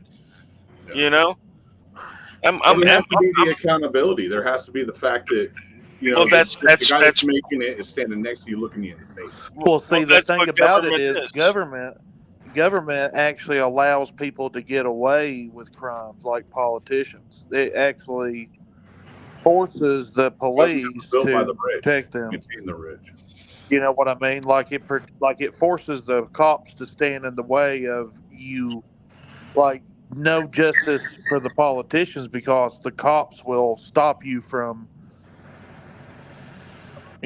retaliating. Like a politician can steal from you and you're not allowed to take it back because a cop will stand in your way. Yeah. I saw a video today where the cops were trying to get a car out of a mechanic shop in the mechanic is like they haven't paid for their work yet, and the cop was literally standing there saying, "But it's their car, so get it off your property." Damn. It doesn't matter if they've already done work and they're waiting to get paid. Then they've got a mechanic's lien on that car. You can't take that car nowhere. Cop was And after arguing 30 with days, him. First that off- car belongs to them. First by off, law. it's called theft of services. Just saying. See, Yeah. you Been guys there, are been mistaken. down that road. You know who decides what the law is? I do. No, that's you know what? If you're a cop, you'd be absolutely 100% right. No, I mean, as an anarchist, we decide the law. If you're shopping for groceries and a man pulls out a knife and tries to rob a woman, what's the correct response? For me to pull out my gun. I was going to take his and knife and shoot cut him. his face, but Community laws. You'd have community laws, yeah. To blow that motherfucker we're away. too big. We're just Right, too big. because I then agree. you'd have guys chasing down joggers and shooting them in the back like you did in Georgia. You know what I mean? Because they'd be Well, like, I think "Oh, Native Americans had a pretty good idea going on. You know, keep it into a small collective and keep everybody accountable. And if you don't like right." it, But when faced with a superior force, look what happened to them. all day You know? long. Right. No, So, the South is the superior force because we're all armed. well, I mean, we're armed. You know, let's be honest about our arms. They're not going to stop an invading, NATO force, right? If Considering the a military is at its lowest numbers since before World War II, I think we stand a good chance of whipping their ass. No way. They'll just nuke that. No, all of our guys will be sent on a NATO mission to Africa. Then they'll bring in the NATO guys from China and India, and you're talking a whole bunch.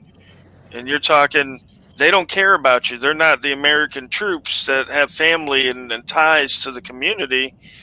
So you know what I mean? They have no problem putting a bullet. Right, they have no problem putting a bullet in an American's head. So when they show up, as a platoon on the street with a tank at one end and M16s, and they come to most Americans' house who might have a 380 or 9mm or a 40 with and what, about 300 rounds. with like 300 rounds. You know what I mean? Like, and these people are facing down this army with their 380 with the wife and kids. I mean, it's a no-brainer. Well, that's not all they got. They also got a bunch of liquor in their system. They'll go out and fight to the very death. Well, right. Listen, I'm from the South. I'm not saying nothing about the South. I believe wholeheartedly, as you do, that it's going to be a fight. But what I'm saying is, it's going to be a fight you can't win. I mean, it's just, you know what I mean? Like, sure, we can put up with some guerrilla warfare for a while, but that's what people properly armed. That's what people armed with SKSs, AKs, No, dude, you got to win the psychological AR-15s. battle. You got to disarm them from the mind. Why would they fight us when they can fight with us? And they can have the politician's house. Look, the government, they'll break out that laser and just burn down your whole town like they did that city in California. Y'all remember that? Yeah, but we're talking NATO guys, man. These guys are Chinese. They don't even understand what you're speaking to them. Talking about the politician's house is what I'm saying to you. Yeah. Right? They're not going to bring in people that will sympathize with you, or they're dumb as hell. And if you think that we're not smarter, we are smarter. Watch some of my videos and you'll think differently by the time you're done. I'll guarantee. When I come back, I better be showing some goddamn respect for America. Good job. Yeah, no, I think holding the line at the First Amendment is the best we can do for society. Teach you how to be grown adults and listen to things that you don't necessarily want to listen to, so that you can grow your mind and have a little bit of respect for perspective. Right. No, you're absolutely right. Opening up people's minds and having them start question, what they've been taught, what they believe. That is the most important thing. I think, and the most important thing we can pass along to our kids is how to use your mind, what biases are, what the backfire effect is. Because if you don't understand how to use your mind, somebody's going to use your mind against you. Right? And the best way to do that is to keep them kids out of the public schools. Do you agree with me, Rogue? Fucking men, do I agree with you? My kids have never even stepped foot in a public school their whole lives. They're 11 and 17. Yeah, they brainwashed the shit out of them, man. Yeah. Yeah, and it's not just. Were we the last generation that wasn't completely brainwashed? Like I remember being taught the Constitution. There's a reason I sit here, because I understand that thing, and I don't know if it's because I'm from backwoods Oregon or whatever, but I mean, we were taught to love freedom and respect it. I mean, I come from a line of veterans and people that fought for it, and like none of it came easy. Well, right, man, but it's different. We drank out of water hoses, man. We ate blood. You know what I mean? We played in the dirt, man. Our generation was completely different, man. These they have no idea. These kids nowadays, bro. Yeah. Seriously. I'm still get on to Bruce out of drinking out of the water hose. We say that, but then our fathers were talking about Thunderbirds in the drive-through, you know what I mean, or the drive-in back in the 40s and the 50s, and those were the best times. And the thing about it is nobody wants to be the one that's like, yep, it was me, I was fooled, they got over, and that's all the way down the line. This shit, like Harvey was saying about public schools were specifically set up to dumb motherfuckers down. Specifically, and that was working class. Right. Thank you, Galveston. A working class is exactly what it was creating, and they had no problems telling you this if people would fucking listen. If people would say, "Oh, I wonder what Woodrow Wilson had to say to the Teachers Association in New York City in 1908, I believe it was."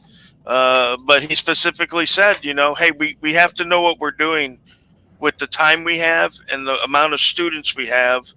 We can't educate everybody, right? He said you can educate a small minority, and the rest will just have to be educated enough to do mechanical things for society. He said, paraphrasing, not an exact quote, but basically that the majority of society had to push buttons. That's what they were smart enough for. And a minority, they would get the actual education. And you see that in our society today, because they don't have to brainwash everybody, right? All you got to do is brainwash the experts. Well, yeah. Right. And so the only thing those public schools teach, they teach these students how to memorize what they want them to memorize. They don't teach them how to think and problem solve. Right. So I spent an illustrious year as a man who sold motorized vehicles to people. And the first thing that I was taught in there is if you tell anybody something 3 times, they're going to start believing it. By the time you tell it to them 5, they're going to think it's the God's honest truth. And that's what schools are for. It drops out that free thinking. It just, hey, you know what? We're going to teach it in class. We're going to put it in the book. We're going to take it home you're going to take it home, and then we're going to test you on it. So it inhibits the free thinking process, the critical thinking process, I guess, and I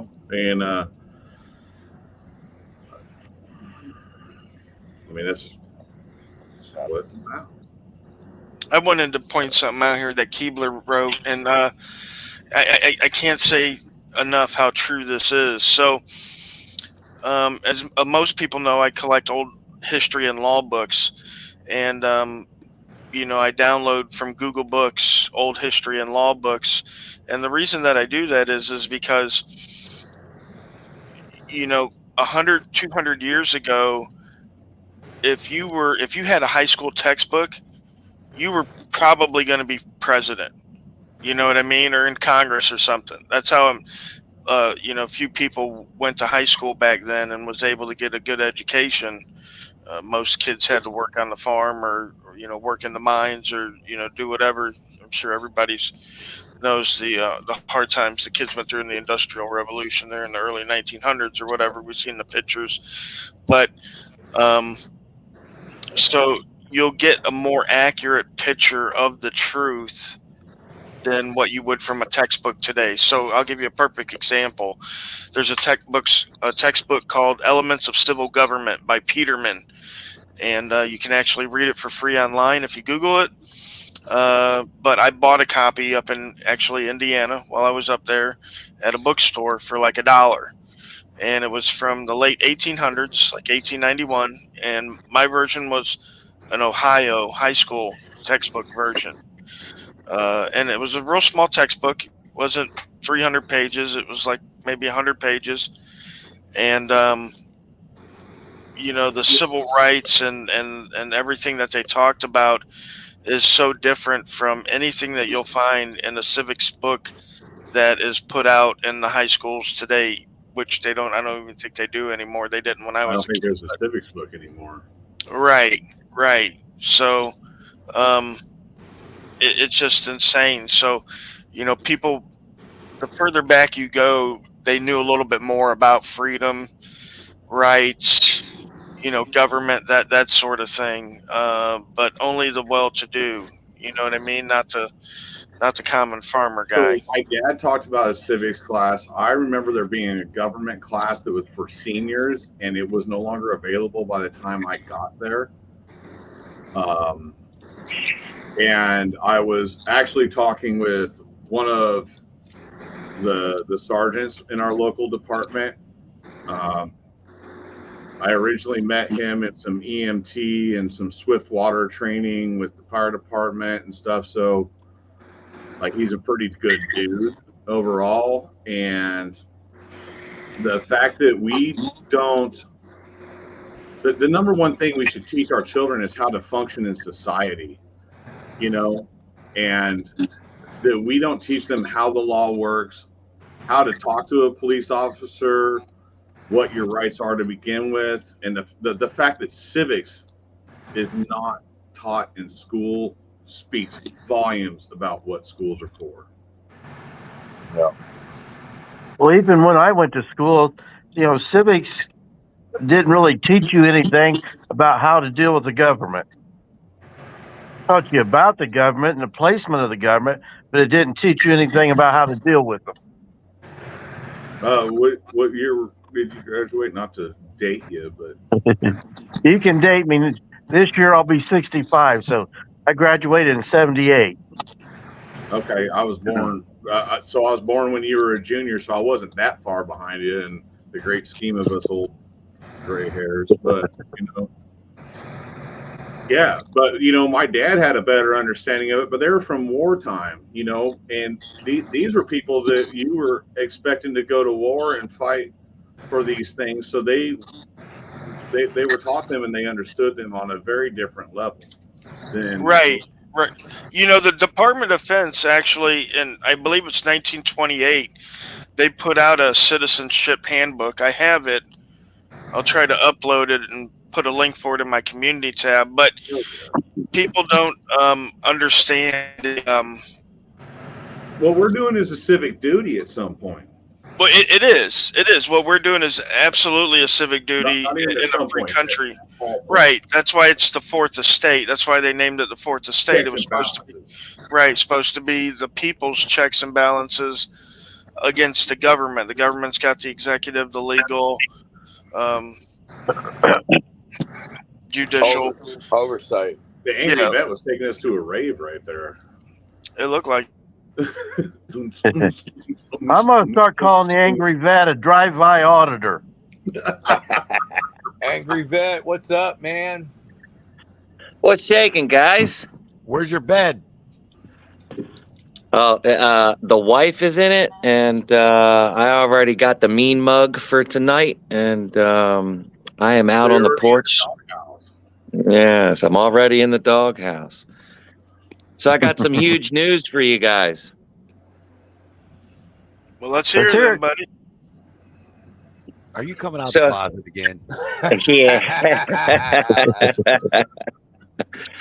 Yeah. So I know y'all have been listening to me jabber for the last year and a half. I've been talking about this nonprofit that I'm going to bring to the community, and I'm going to unveil it tomorrow on a live, and we'll have all the links, or a couple of the links or whatever, for donations to it and stuff like that. And more information will be with my partners will be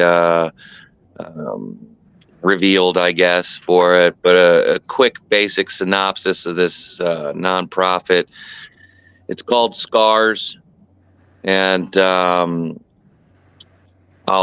reveal the whole name on the live. But basically, our first mission is going to be for veterans that are going through it, kind of like I am, or veterans that are being totally screwed over by the VA. And we're going to intercede on their behalf, so they are not out of pocket for legal expenses, and they are connected with the right lawyers that are on our team. And so everything's written right, motions, this, that, yada, yada, yada, whatever. So they can't get backdoored by the justice system. And then the second part of our mission, and it's going to grow, so there's going to be more facets to our missions. But the second main mission is going to be for your every average Joe that is out and about, recording their government, and we're going to fight for them too. And there's going to be an application process, kind of like the IJ and the ACLU and other organizations like that, to where we will pro bono take care of all the legal expenses and make sure that they're taken care of. And that's going to be pretty big for the auditing community, because a lot of these guys and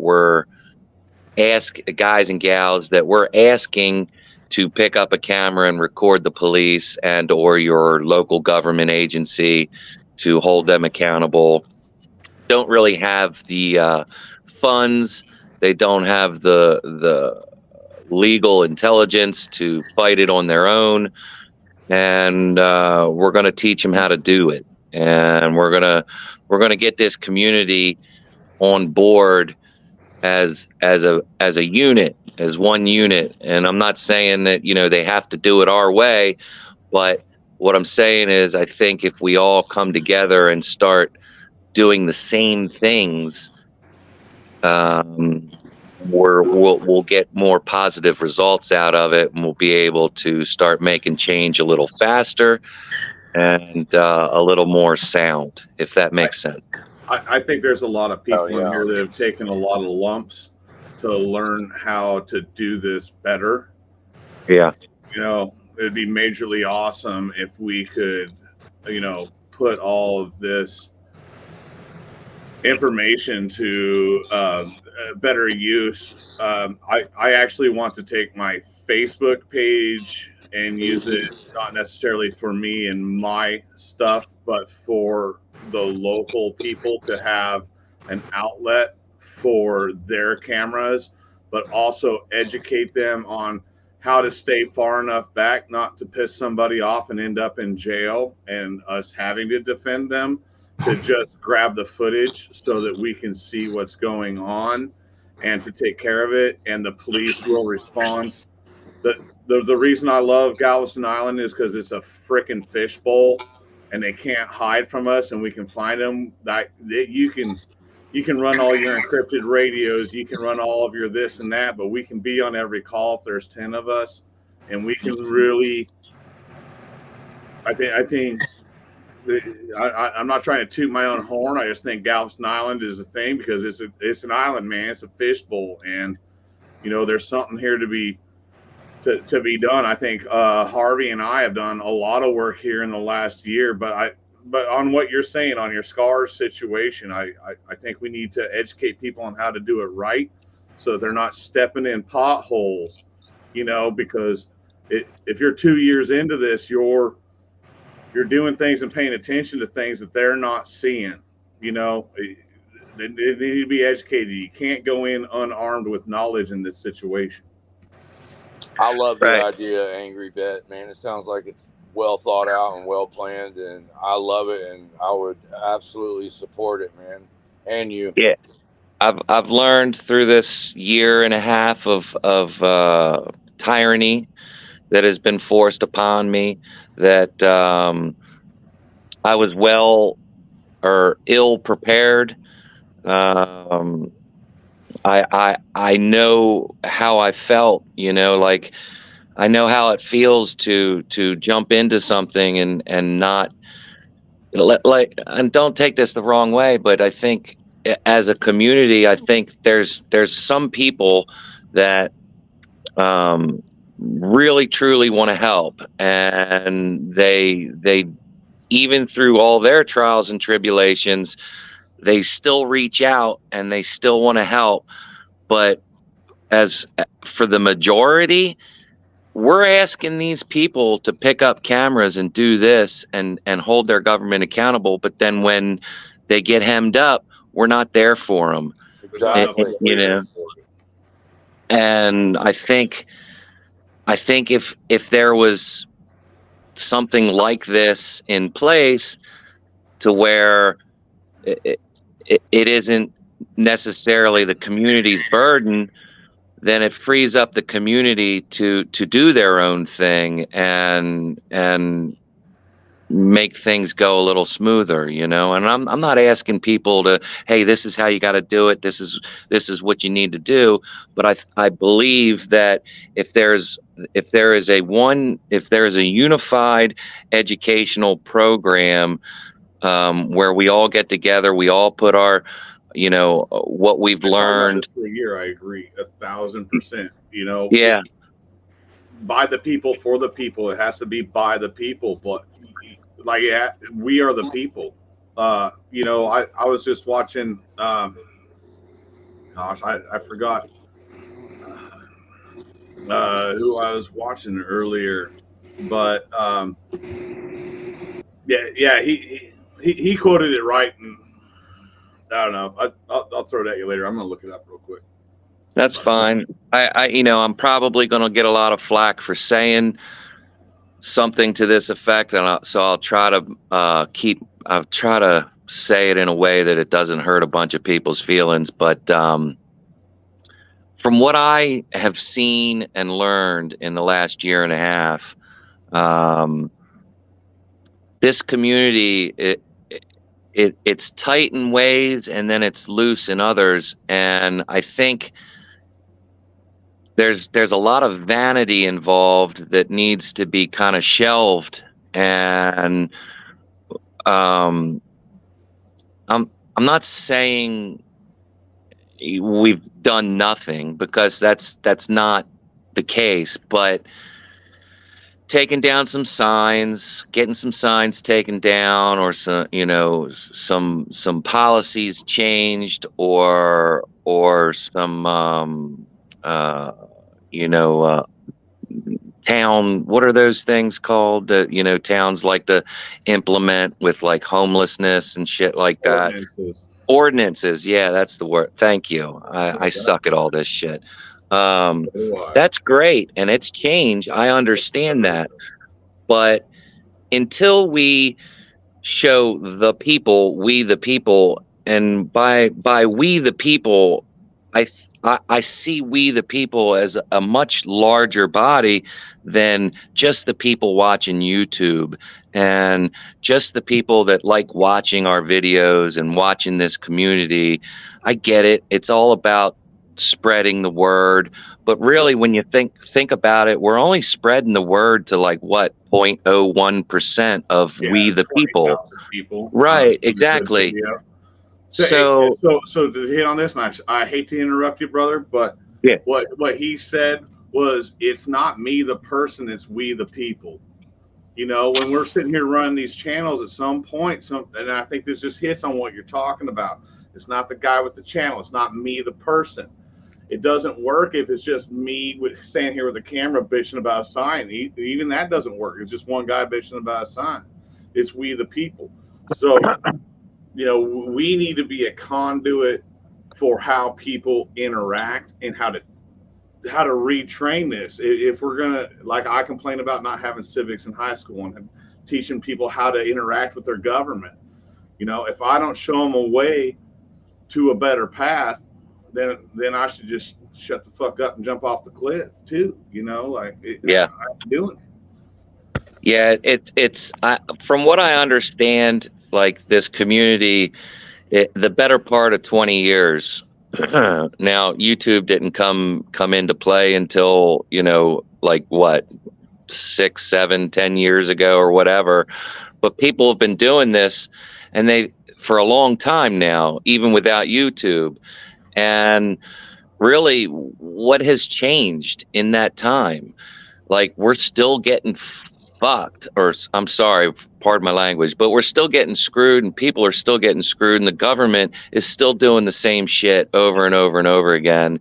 And I think when we, the people, meaning everybody in this country, start seeing where their tax dollars are going, I think that's going to start maybe getting that ball rolling, because everybody loves their money and nobody likes paying taxes, but they want to at least see where their taxes are going. And if they start seeing, you know, well, why did this police department that's so damn corrupt and only has 20 police officers in this little town just spent $3 million on this lawsuit, yada, yada, yada. Well, that person gets put on a gag order and nobody ever hears about it. And I think with this, with a nonprofit such as this, I think we can fight for them, get their money, and then show the world, or not the world, but the country, because we're not going to be under the gag order. You know, we can still expose the amount of money that this department or corrupt agency or whatever is spending their tax money on. Well, not only that, you can expose the money that these police agencies are collecting off of doing these traffic stops, which are unconstitutional, and, you know, the rape of the money that they're getting out of that. Yeah, it's going to be small. I mean, it's going to start off small, but I see this turning into something much bigger than the IJ or the ACLU, because and I'm not knocking these organizations, but they're very finicky when they come to selecting the people that they want to help, because, you know, I'm not going to get into too many politics or whatever, but let's just say they're very finicky, and we're going to help them all, and we're going to attack everything, and we're going to have teams in every state. We're going to have property in every state. We're going to have hard assets everywhere, and we're going to be able, and we're going to have the legal network in every state to be able to come up with the argument, send it to the lawyer that we know is gonna do the right thing, and argue it the way it should be argued, and yada yada yada. And I think that's important, because a lot of these lawyers, and I know this from experience, a lot of these lawyers, they really just don't care, or they don't have that federal experience that gives a long-term federal lawyer the know-how to lock a judge up into the right decision, or lock a prosecutor up into the right decision. So So well, you know that we've got two professions that announce that they're not professionals, don't you? Well, they're practitioners. Yeah.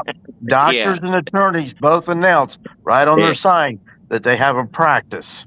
And they're the exactly. most expensive people out here to pay, but Yeah, they're still practicing. You know, if you or I do something, we're responsible for it. They're not.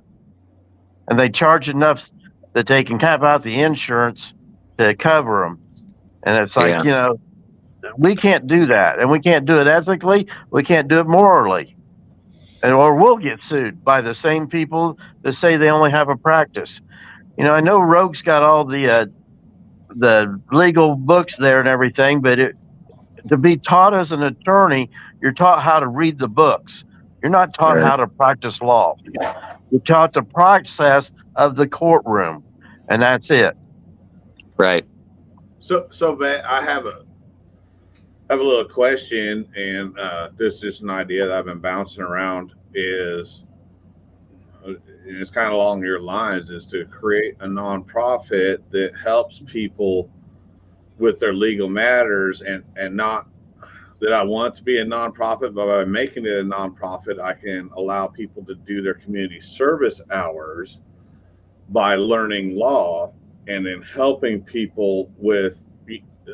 You get where I'm trying to reach with that, so that Yeah, the people that are hemmed up in the system can sit and read and learn and understand how to not get hemmed up again, but then also help people that are hemmed up. And I think it's kind of along the same lines as what you're saying. That's actually a great idea. That works out well because that gives the nonprofit free labor, right? Yeah, Because they're right, doing community so we can service. help each other right. on the front line. I'm talking like the guy you went to court with on Thursday is helping you on Tuesday. Yeah, there's going to be a lot of spawn-offs, a lot of outreaches, and a lot of committee. There, you know, we only have a few committees right now because we're small and we're just getting started or whatever.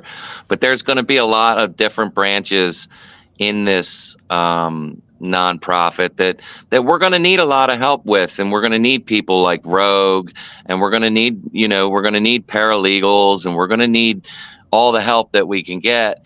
And I think we can find that in this community. I think there's enough people in this community that are going to want to be a part of it, and we'll see where it goes. But yeah, outreach programs just like that are going to be very important and vital to this movement.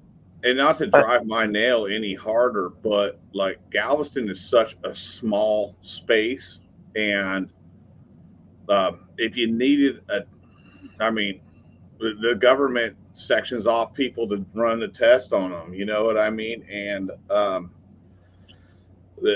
it's so easy to find the homeless. It's so easy to find the people that are oppressed here. And man, I am down to help in every way I can. I don't put out a lot of videos because, you know, I'm busy living life, and you know, I have terabytes of video, and the cops know it. They know I got them on video. They just know it ain't been posted yet. But you know, like,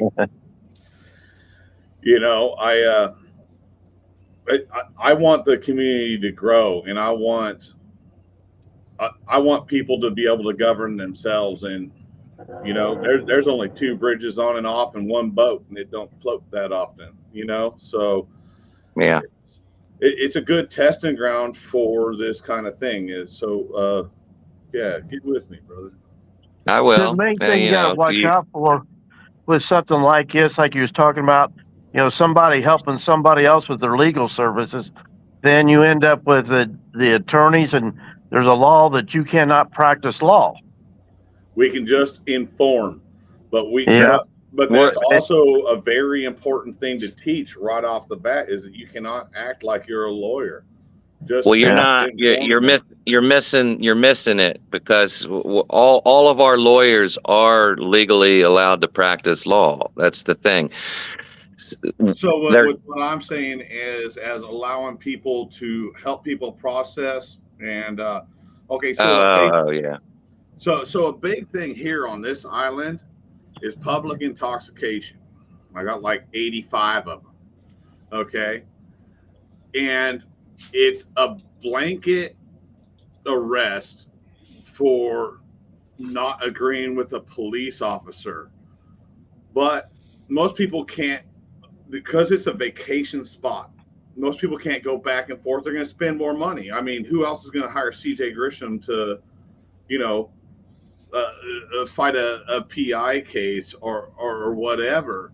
But most of these are such garbage that if you just allow somebody with a middle school education to understand that this, and this need to be met to even make that work. And I'm not saying give them legal advice. I'm saying show them the court documents of what worked and what didn't, okay?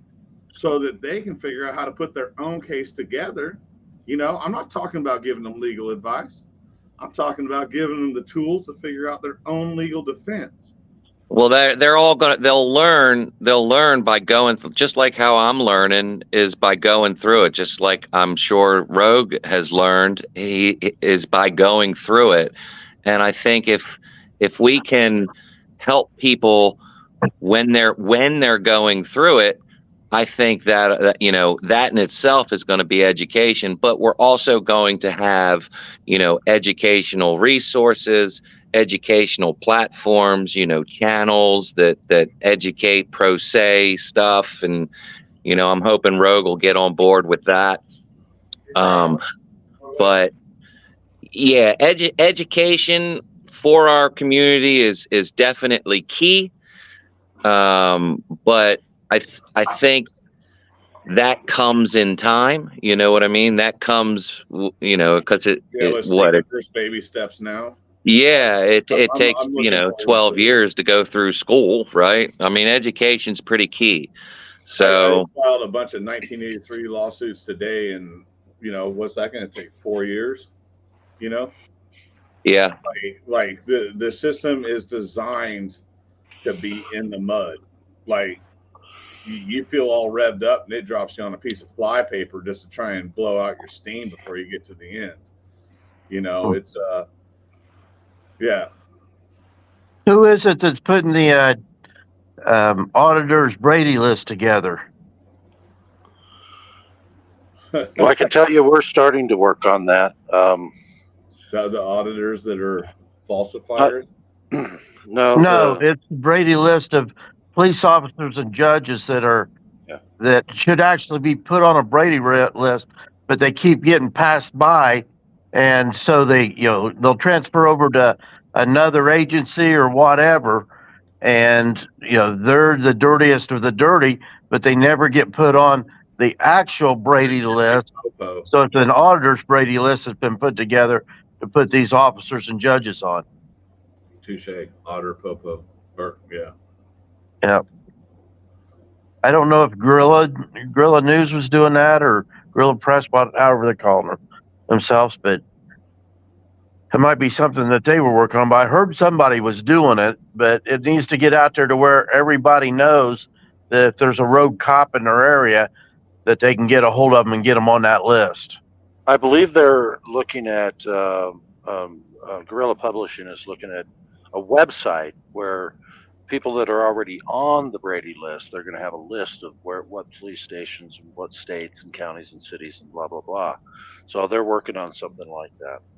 I actually had a little bit of an issue trying to find like the guys around me that were on the Brady list. And then on top of that, there's a lot of people around here that, you know what's going on and have documentation for people that should be on the Brady list that just aren't. Yeah, and I think that's what's the list that they were talking about put together. It wasn't just accumulating already the Brady list, but the officers that are, the chiefs and everything are not putting them on. So they're creating one that as an auditor, when you find out you've got a bad rogue cop in your area, you can call and it'll be put on this list so anybody can pull it up on the website. Yeah, I think when the Brady list came out, they just figured out another way around it, and that was just, oh, you're in a little bit of trouble, so why don't you just split real quick so that you can go and get another job somewhere else, you know? Exactly. Why don't you retire so you can go and work over here? But see, what would be important to an auditor for the Brady list would be like defense of his charges. So if you can enter into evidence times where he's been caught lying or whatever, um, and the judge can see that even if they haven't put him on the Brady list. So on this Brady list, are we going to put in like, I would love to be able to put in like clips of our videos where we actually have it. Cause like I've got a guy that came from Fort Bend County. Now he's over here and I've got him on video deleting shit off of my camera. You know what I mean? That would be the kind of officer that would go on to the auditor's Brady list. Yeah, and then let's put in the videos and stuff too, because like when I filed this lawsuit today, like the amount of information that went into that lawsuit was amazing, and for me to be able to have that backup of, yeah, this officer also did this, this, and this. Yeah. So like a perfect example would be like Officer Olstein in Galveston, Texas, when he said he smelled alcohol on Lafayette County audits, Brad. And then it turns out I don't know what piece blood of test shit came you're back. talking about. Came back as Olstein didn't smell alcohol because the blood test results came back at 0.00. Yeah. So. Yeah. But now the other thing they're starting to do is, instead of doing it as, driving while under the influence of alcohol, they're just doing it while driving under the influence. Because you can't do the roadside test, and it won't come through on a breathalyzer. The only way they can find that out is by doing a blood test. So, there's another thing that I'm fighting right here, and Harvey and I last night, and then Harvey caught one the other day where they didn't tow the rig by city, and but they still looked at it. Is what they're doing is they're sidestepping the Constitution and saying that the police are going to inventory the vehicle so that the tow company isn't stealing from you. So they're arresting people for, oh, you didn't turn your blinker on. Because in Texas, you can get arrested for everything but two things. It is open container and speeding, I think. But at any rate, they'll arrest you for anything. But as soon as they arrest you, now they're going to get into your car to protect you from the tow truck driver by searching your vehicle. And yeah, I call it sidestepping the Constitution. They do it all over. But I'm going to tell you right now, as soon as I started putting that everywhere, and then Harvey and I caught them, they were messing with, she's a professor at UTMB and does research on autism and this and that, and they arrested her. They on the seawall in a 30-mile-an-hour wind, and she just got over her chemo, and they're like, well, this, that, and the other thing. So they towed her car and all that crap. And she went and she blew a .02 because she had a chocolate martini with her friends because they were celebrating the fact that she got over chemo, but they searched her car, but the inventory. Oh, they towed her car too, didn't they? Yes, they towed her car. They towed her car. They cost her a few $100s, and for her, it's probably not such a big deal. But this is a woman that deals with students. This is a woman that deals with autistic people who are disenfranchised, who are misunderstood, and this and that. And it ground her gears like nobody's business. I mean, they put it in the paper and everything. I was helping her out. I think it's one of my better things that I've ever done. But I think so too. In the end, they're just finding ways to sidestep the Constitution. And, yes, they are. And I'm going to promise you right now, I've hung out with some of them tow truck drivers. I'm not saying they're the most reputable people on the planet, but they're better than the guy that was arresting her. But the inventory of that car read multiple CDs and a child seat. Whose car has a child seat, multiple CDs, and that's it? There's got to be like some gum wrappers or, a lollipop stuck to the ceiling or something. You know what I mean? Like, it's bullshit. I got a question for you. Can you answer it, Galveston? Yeah. Where was the car being towed to? It was being towed to a yard, and then the city gets, I think, $40 off of that because she was not allowed to call her own wrecker when we told them that she had AAA. And is it a city-owned lot or is it the towing company's it's lot? a privately owned lot, but if you request your own wrecker, it's $40 less. But you have to know that. So it's a privately owned lot, so it's owned by the towing company? Yes, but the city gets kicked back. They contract with the towing company. I'm trying to get all the dynamics. As you can see, my name is Tow for Life, so I know a little bit about towing. I'm actually kind of curious because recently the tow fee has gone down. I'm not saying I've ever been arrested or towed before, but it used to be 3 something and now it's 2 something. So I'm kind of curious. I've been pitching a fit for about 2 years and some things have been changing. So most municipalities that is the tow fee for a police tow is it's an ordinance. It's in the city charter.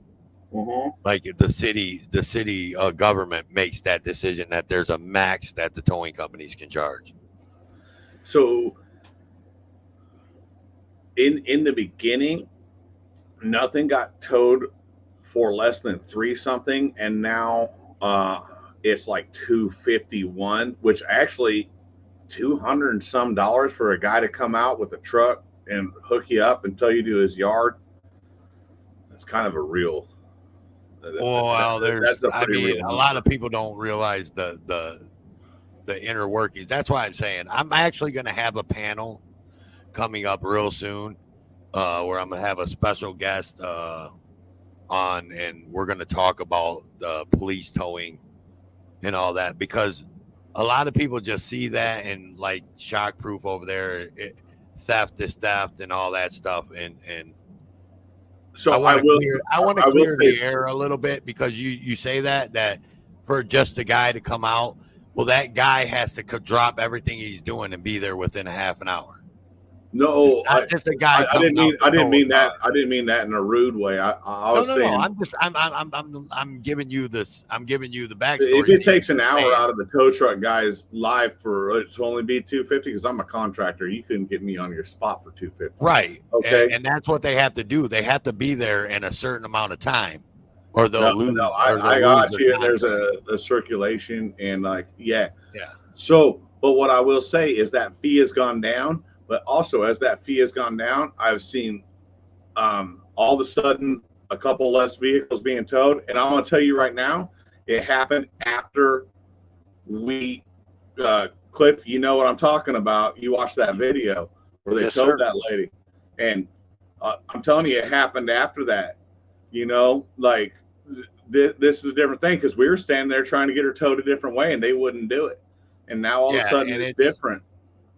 And what it is probably there was probably a city ordinance that said that there's probably a charter city ordinance, something state even regulated, some stuff is state regulated, that they can only charge a certain amount. Like there's a cap on the tow. They can't just go crazy and just charge someone $400 on a police tow. You know what I mean? Like there's a cap, and there's a cap on the storage too. So, and that's most municipalities. Now, I don't want to speak on Texas. I've never towed in Texas. Don't know nothing about what goes on with that stuff in Texas. But in Ohio, there's caps on everything, everything. So I talked with the lady at 4A Towing, and it's funny. She's a Greek lady, so I don't know if you ever hang out with people of Greek heritage, but they're funny. They're salty. Oh man, I love that lady. Holy cow! But she busted me down on all that was going on, and how the city actually kind of had blackballed her a little bit because she didn't like the bullshit they were doing and whatnot. But a lot of things have changed, and you're right, Topher. I'd be interested to hear about that. Make sure that I'm there to at least listen, if not flatten my gap. But yeah. So what we've figured out in Texas, and there's a guy named John Gray who works out of Brazoria County, and what he started doing was just saying, "Well, I'll drive his car home." And because of the way the rules are set up here, if there is a way to get that car home without a tow, then they can't even get in it to inventory and do their illegal search. And we kind of got gifted that one last night with me and Harvey, but that's kind of been my plan, and because I hate those illegal searches. I just hate them. Well, and I'll tell you, when it comes to towing in Ohio, when a tow truck guy is towing a car to their lot, to the towing company's lot, the police can only do the what do you call it, plain view of the car outside. But the towing company has to inventory it when it gets to their lot. But the police, that's fine. All the companies that I've worked for, the police didn't have access to that inventory. That inventory was so it would. I trust the citizen cook over. Yeah, the towing company was liable for the belongings in the car, and you get a lot of people that come back and be like, "Oh man, my Rolex watch was in there on the front seat. Oh man, y'all stole my Rolex watch." You know what I mean? Like, I've seen it all, bro. I've seen it all. 22 years of it. Yeah, I went to a yard and the guy's like, "Hey man, you had some DeWalt tools in there, and we shut down last night." And I was like, "Yeah, there's a couple missing." I got a question for you. Are they supposed to, in Texas? Do they have the ability to the police to have your vehicle towed from private property? Yes. Okay. Well, no, but they still do it. Depending on, I mean, I would think that would. I was in jail. I wouldn't know, but I would think that would depend on if they pulled you over and you pulled into private property and what they pulled you over for, what they were arresting you for. Yeah. If it was like DUI or something like that, I'm sure they're going to tow it. I'm trying to get a hold of a guy who him and his wife were having a conversation that was a little bit loud after some beers at the beach. And they were afraid that he was going to return to the beach. So they arrested him for something that she said in front of them that he didn't do. But they were afraid that he was going to leave and return to the beach. So they towed his car off of his driveway. So, wow. I'm trying to work on that one. He's got a history. You know what I mean? Because that's still pretty egregious. No, it's ridiculous. But the number of people that say they're going to email me and don't is ridiculous. Go, Angry. I just want to say thank you to everybody on the panel for having me up and listening to my pie hole. And I got 5% on, so I wanted to jump in real quick before my phone died. Toes, good seeing you. Galveston, shoot me up. Hit me up with an email. Danny, good to see you. Cliff Williams, I love you, brother. And Rogue, thank you for having me up and helping me push this mission of ours. And Cliff, I'm looking forward to having you on the team.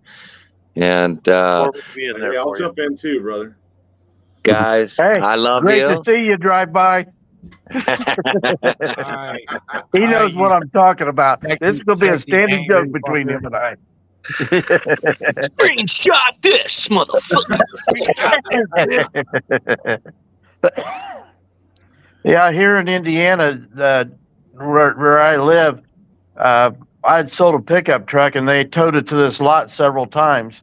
And I was talking to them about it one day because they had motorcycles and the scooters and all this stuff that looked like they were in good shape. And they said if people don't come and get them, that they cannot sell them. They have to crush them. So I run a storage facility. Okay. When somebody doesn't pay, I have to auction it to get back what I'm owed, which I mean, I get it. I get why it's there.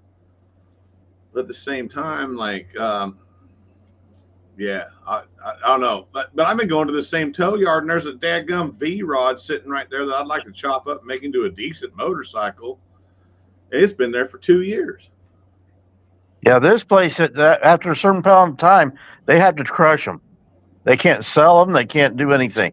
They have to be crushed.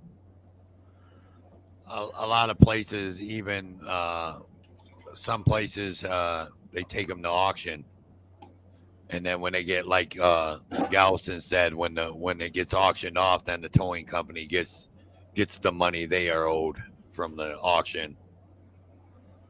Yeah, at some point, I think I'm considered like a towing company because, I mean, if I just put a couple hooks on the back of my Cummins, I mean, you know, so, I mean, it's still a storage yacht, right? And I kind of think that's what it is in Texas. It's a storage lot. So you have like the lot, the license to pick up and then the license to store. So since I'm a storage lot, but you get what I'm saying, Toe? Oh, yeah. I get it. I mean, yeah, there's just, I don't know. Like I said, I'm going to have a panel and I'm going to have at least one special guest. I'm going to talk to them a little bit more if they are interested in me not allowing, but me having a couple other people come up. Hey, my email is this one's gonna be a banger because it's somebody. I'll just tell you this. It's someone that's in this community, very big name in this community. He just did a video where he was watching a tow truck company pull up and tow somebody's car. So I reached out to him and was like, "Hey man, I've been meaning to do this panel about towing and police towing because I'm always in people's chats when they're cop watching and stuff and their tow trucks and I always see these people and like Shockproof, I get it. Like I get what he's saying and all that, but it's not all as cut and dry as I think some people believe. They believe like the towing company's in cahoots with the police and they're, and I'm not saying that shit don't happen. I really not. But I don't think the towing company wants to deal with that bullshit. Honestly, she told me that she didn't care about losing the city contract. You know what I mean? As big as the city contract was, she didn't really want to deal with them anymore. And what people don't realize is that even if every towing company that's say on a city that tows for the city says, "Hey, we're not going to tow you. We're not going to tow for you guys because you guys are just stealing people's cars and we don't think it's right," the city would go out and buy their own fucking tow trucks and they would do it themselves. People's cars. Sorry. No, that's good. You know what I'm saying? Like that's exactly what would happen. I just realized I wasn't in the Facebook chat at all. And, sorry, I turned on multiple devices and created the reverb. So, not bad. No, I get what you're saying, and I've been working through this because one of the biggest things is like I said, you hem somebody up for a night, okay? But they have to pay, their girlfriend got to come down and pay $300 to get them out, hoping that he's going to get to work in the morning. Then they got to go and pay $300-400 to get the car out, okay? And now this guy's missing a day of work, which is another. So you just cost this guy $1,000 on suspicion of a crime because You're an uneducated cop trying to. I don't give a shit if your intentions are good. Judge, jury, and prosecutioner. All day long. And $1,000 for these people mean whether or not their kid is eating broccoli and fucking chicken and this and that, or if that son of a bitch going to be eating top ramen all week. You know what I mean? Like you put their kids in jail, eating soup. Yeah, but they don't care about that. Well, it's a good way to create hate. Oh yeah. Well, that's where that line comes from, bootlickers and being, all good for everybody else until it happens to you. And that's the thing about the A1 community is it was basically created because of the lack of respect and the tyranny that was going on with individuals that learned the law enough that they said, hey, wait a minute. We have a lawsuit here against our rights.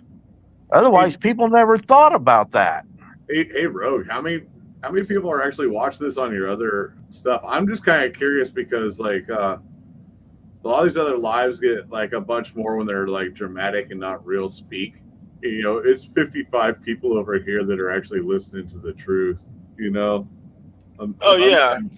Yeah, that's the way it's always been too in this community. Like I grew up watching the Jeff Gray videos from 12, 13 years ago, and every time Jeff would get into a confrontation with the police or something, he'd get a lot of views. But when he was doing like a public record request video, he would get no views. So I knew from early on that, even though you might get 100,000 subscribers, a lot of them are going to be there for entertainment, right? They want to see the confrontation. They want to live vicariously through you.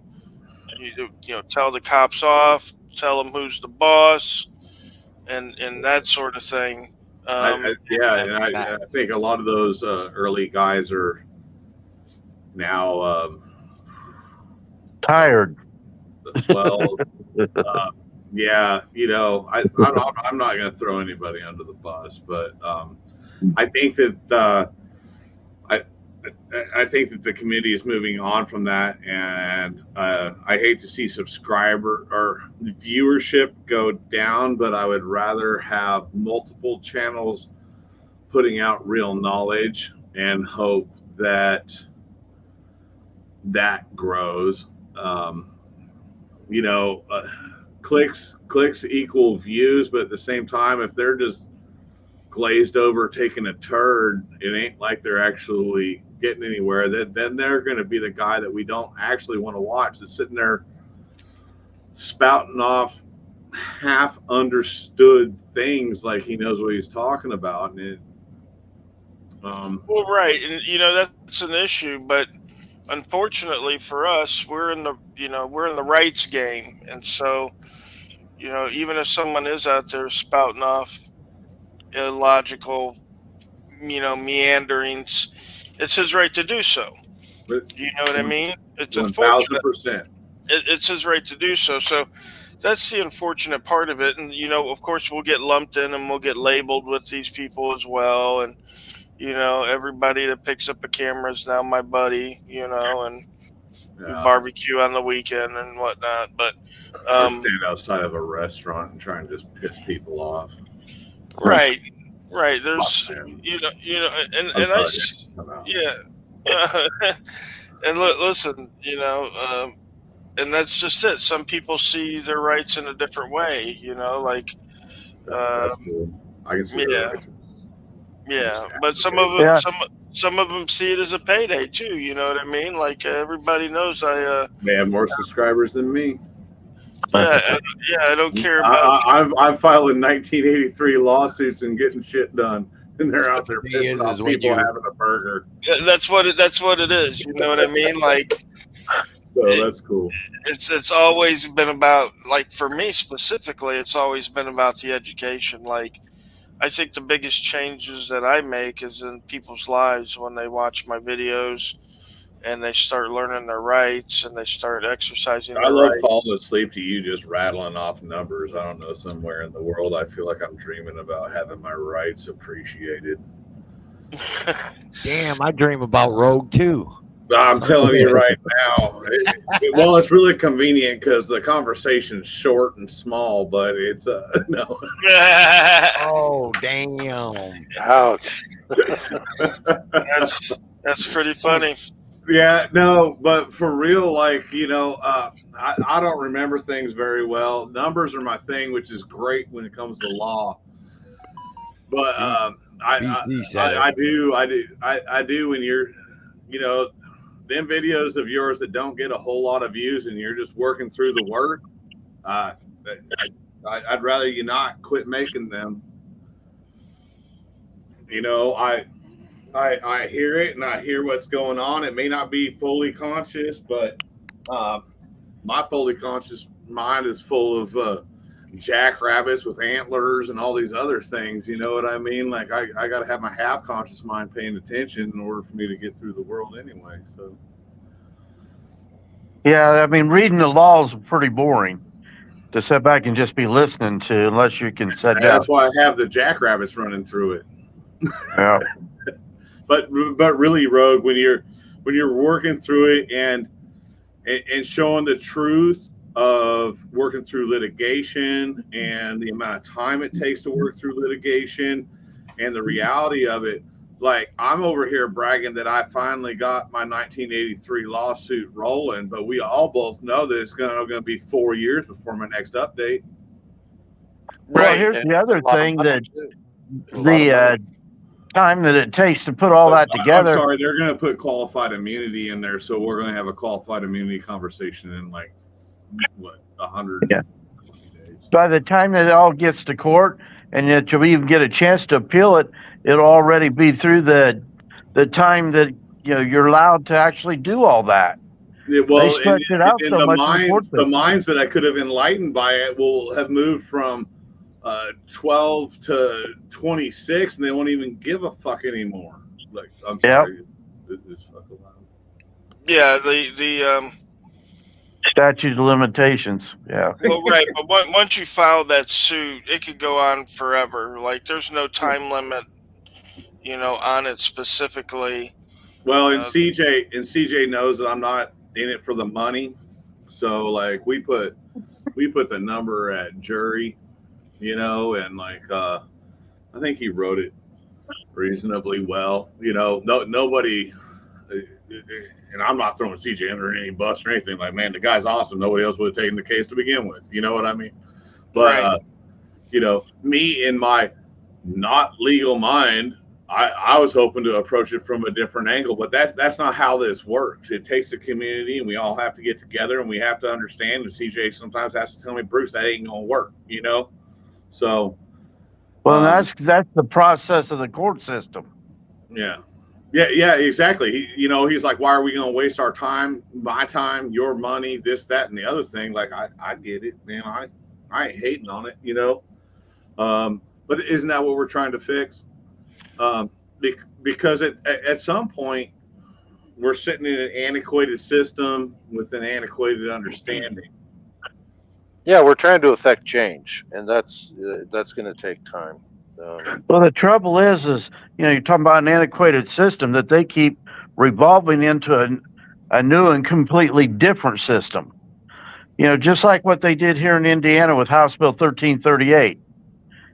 They're trying to take away your freedom of speech and allow the city councils and the town boards and stuff to take away your right to speak and address your government, when that's the only time you have to do it, unless you go out and do a big riot or something. So I got shut down at the city council in April because same day that Harvey spoke. Yeah, Cliff, did you see that? I did. Yeah, I instead of speaking as Bruce Redmond, who they all know me, Bruce Redmond, the business owner, I spoke as Galveston Island Transparency, and they said, we're not going to let people promote their business. We're not going to let you speak as another entity. and we need to know your real name. And I was like, well, I'm not going to surrender my Fourth Amendment in order to exercise my First. That seems ridiculous. And the city attorney, he's like, which amendment are you having a problem with? I was like, he looked that's my point. He looked at me like I had a pecker growing out of my forehead. You know what I mean? Yeah. That's my point. These attorneys are not taught law. I'm like, I think that fight is coming. I think that fight is coming. Oh, right? You know damn good and well it is, Cliff. Yep, but it is. Well, CJ's writing it up. Well, CJ's already given them a notice to quit being a butthole, but intent to sue. What's that? CJ giving them an intent to sue. We have not given an intent to sue. We offered them the knowledge to quit being douchebags. Right. Okay. Because I'm asking for my 3 minutes, 3 apologies from the person that said it, the mayor and the city attorney, and $3,000. Yeah. Okay. Like $3,000 to those guys, like that ain't crap. I spent more than that just thinking about it. Okay, now something that Big Nick's put out that he was doing that I've never heard him give the results of it is instead of going back to the cities and the towns and the councils, is getting a hold of their insurance companies directly. Ooh, touche. I like this. Make them uninsurable. Yep.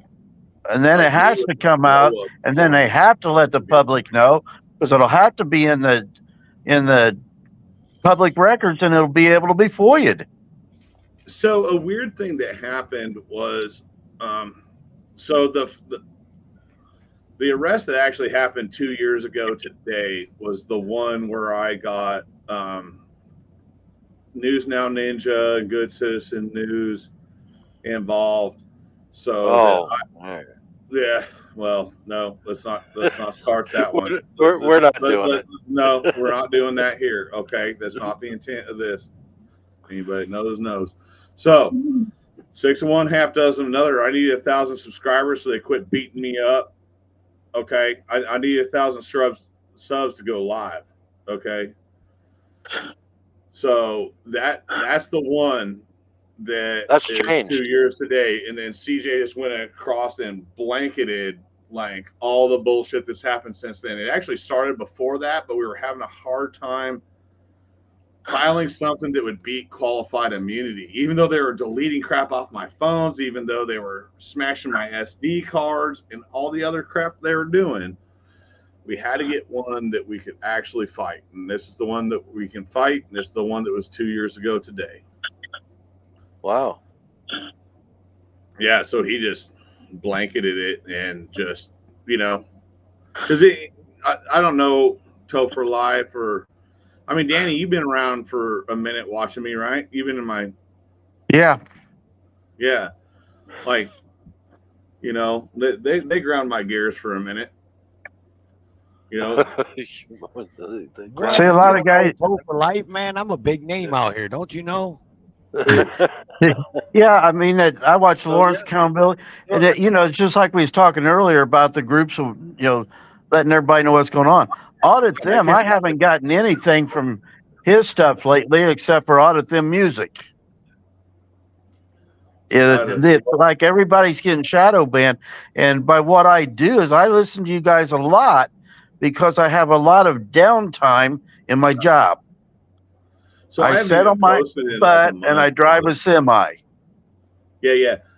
I haven't posted in like a month, but just because, like, even though like I'm doing things in the community and whatnot, like I don't really like sitting around and editing video that much. Like as important as it is to get the message out, like I'm trying to do work on the ground. I'm not trying to say like that's better or worse. I think it's worse that I'm not showing people what's going on. But in the end, you were laying low for a little while there, anyway, weren't you? Yeah. No. Well, it was hard. It was. Having everybody but on top of it, like mentally, like they're flying drones over my over the commercial property, and they were fucking with me, and they shut my business down completely. Yep. I mean, because I was the local handyman, but not even like the local handyman. Like, I replaced pilings, man. I lift up people's houses. Like, I was carrying $100,000 insurance and this and that. After the cops started fucking with me, I couldn't do any of that because nobody wants to hire the guy that's getting arrested. Yeah. And that's that. That's that comfort zone that people have. It's just like I followed out of Winchester.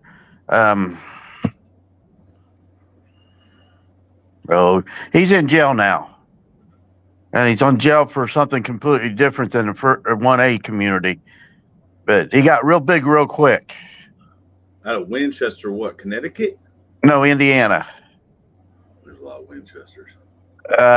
Civic duty. So I followed him, and I've even talked to him. Are you talking about the vet? No.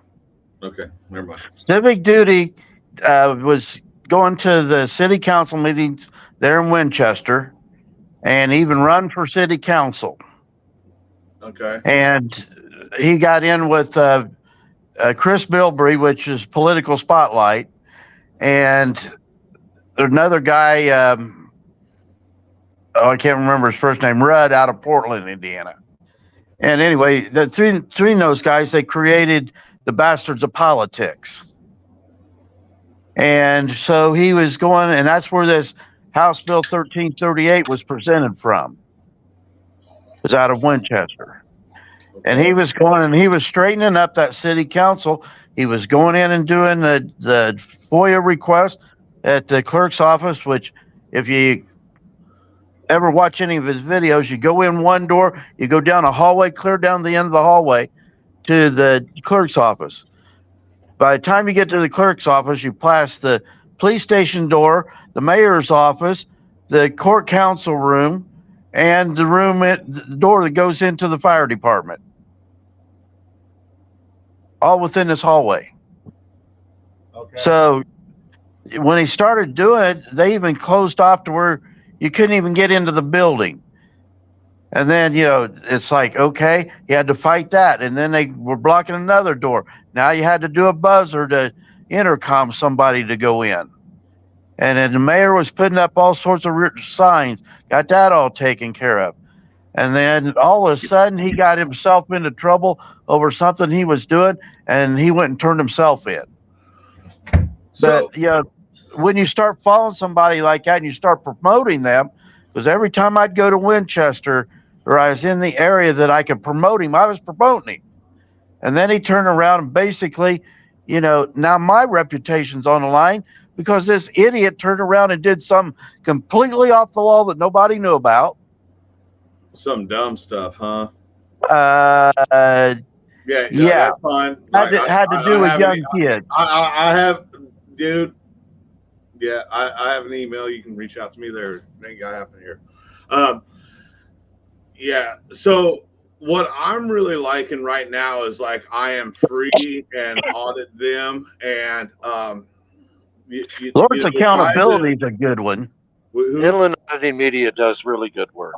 Yeah, man, that guy does his research. Now he stays in Washington. He understands Washington. He's beating it up. I'm working right now with Great Lakes Audits to try and create. Oh, did I hear a laugh? To try and create like a template for us in Texas to be able to walk in and understand it, even close to what I am Free's doing. You know what inland auditing. Yep. What he's doing is gangster as shit. Like he's respectful. He understands how to do it. Highly articulate. Yes, and I think Audit Them is doing a really good job. I think, man, I like to Audit Them when he popped out. And I watched something he did last week, and he so calmly owned that you cannot put that out to the public and them say, that he was an asshole. Anybody that watches that is going to be like, that guy just knew what he was doing, and everybody was ignorant around him. I think Rogue taught him everything he knows. Well, he has done a lot of research on the FOIA.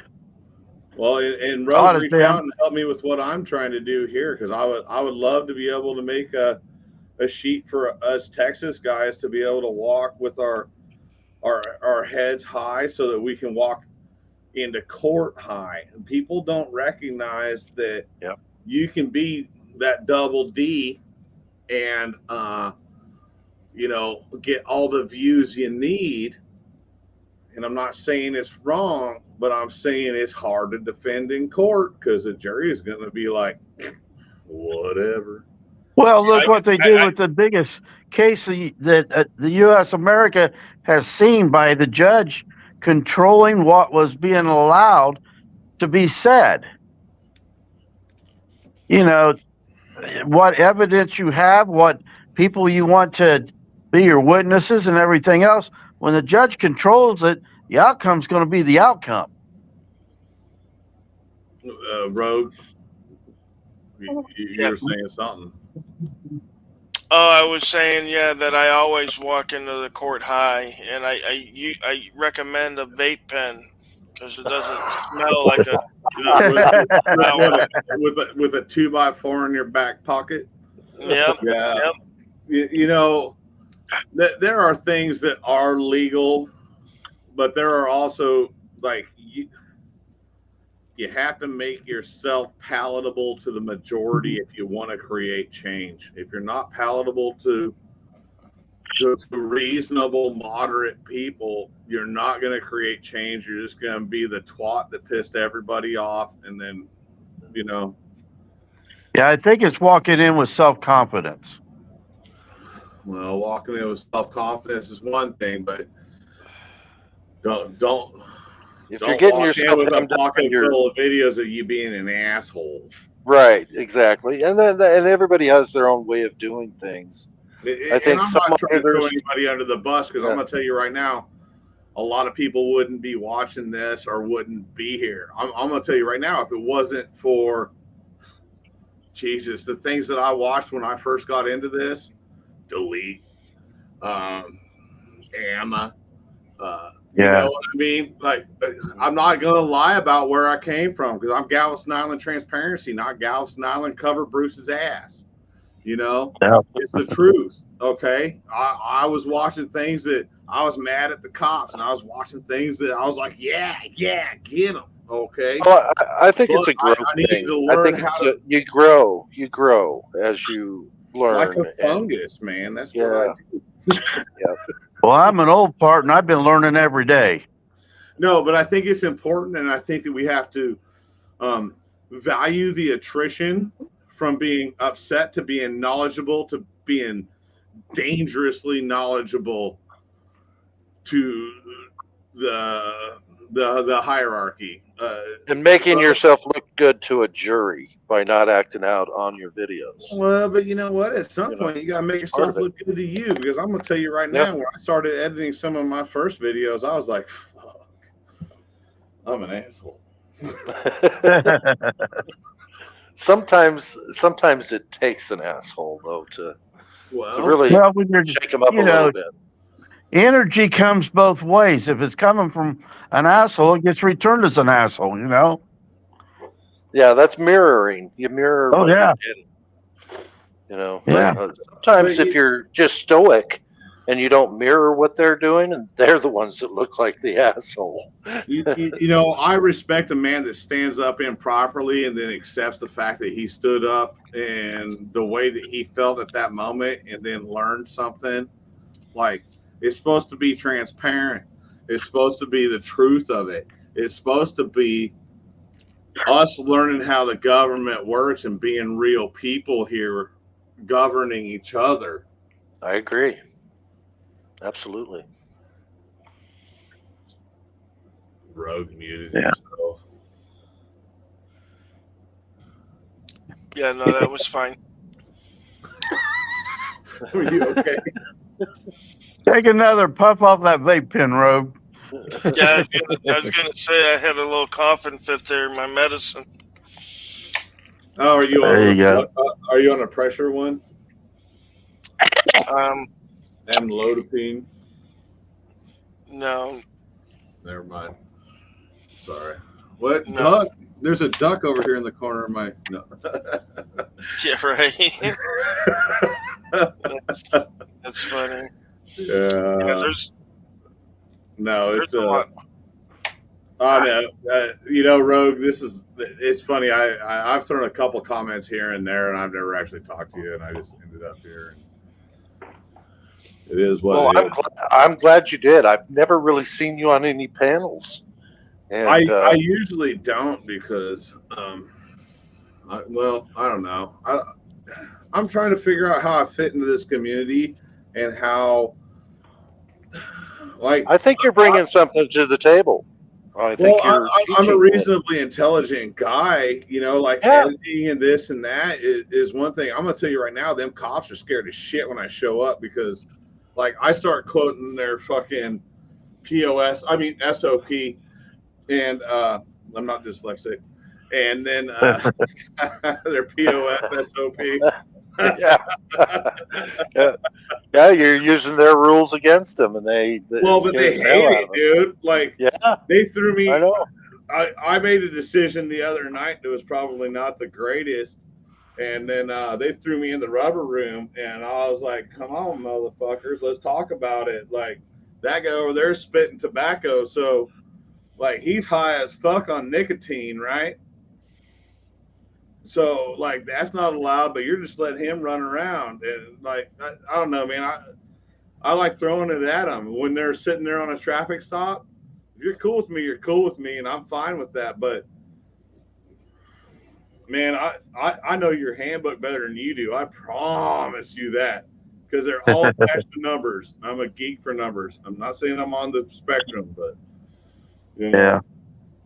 Well, yeah, I mean, because those guys don't take it seriously, dude. Like, no, they don't. They fucking take an oath and they walk away from it. Yeah. Right, because that's how they, the process, the ride is the punishment. Like you said, it's $1,000. Just to get, when you get arrested unlawfully, you got $300 for bail, $300 for the car. There's other money in there, I'm sure. Like in my state down here, they take money from you as soon as they check you in, as a hotel fee, I guess you could say, or whatever. But it's real weird. So they got. It's like $50 or $75 a night. Yeah, it's something like $50 a day down here. Yeah.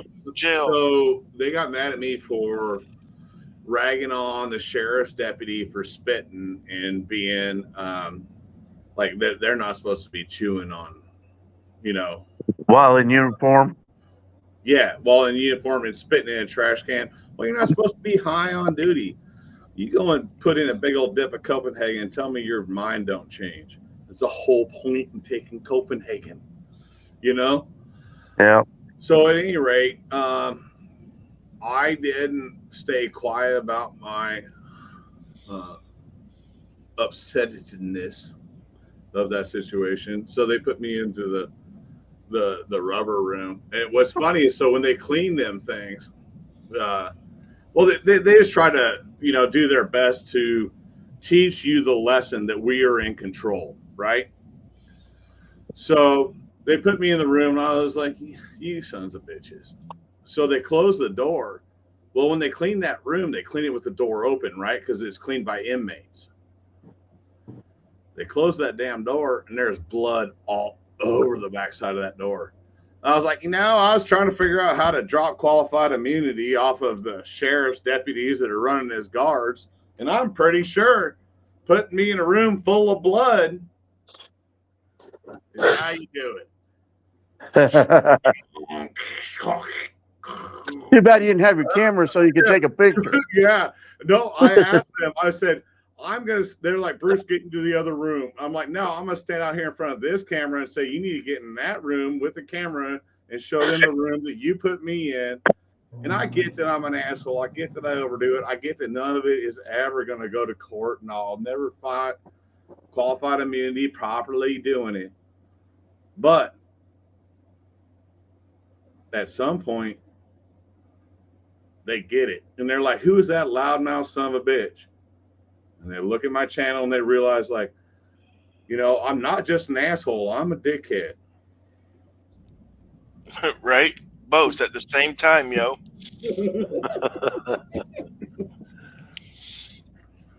But it screws with them when you start quoting their SOP to them, you know? Yep. Yeah, Harvey does the same thing. Yep. Dude, I promise you, they're sitting there on the computer like, what? You know, what? Dude, it drives them nuts. Yeah. Yeah. That's the same thing with the law. I mean, they don't know the law either, so it makes sense that they wouldn't know their policies. Yeah, and they don't care. They don't care because they do have that qualified immunity, and yeah, they don't have to care. Whatever they say is the law. Is the law. Yep, and the process is the punishment. The process is definitely the punishment. And just for John Denicola here, yes, I will give you an update on that, Reardon. He has been in jail now for almost 10 months. They dropped the felony DUI charges and now are charging him with a misdemeanor DI, where the maximum sentence on a misdemeanor DUI is 6 months. And they're unwilling to drop that simply because they want to keep him in there because they want to get him back to Mississippi. They want to try to find him guilty even though he's not. And even the conversation that Harvey had with Olstein. Well, yeah, he told me about it. I haven't seen it yet, though. I apologize, Cliff. I didn't. No, you're fine. I've been a little bit busy, so I just haven't seen it. But I've talked to Harvey about it. Yeah, I mean, he's gonna end up on the Brady list. But here's the thing about Galveston Police Department and the city of Galveston. They do not put up their officers on a Brady list. Now the sheriff's department does. They have all their deputies that are on a Brady list that are public record, but Galveston PD does not share that information. So from what I understand, the Galveston Police Department is the longest police department in Galveston, mostly because they had to create this thing called Juneteenth that most of us celebrate, and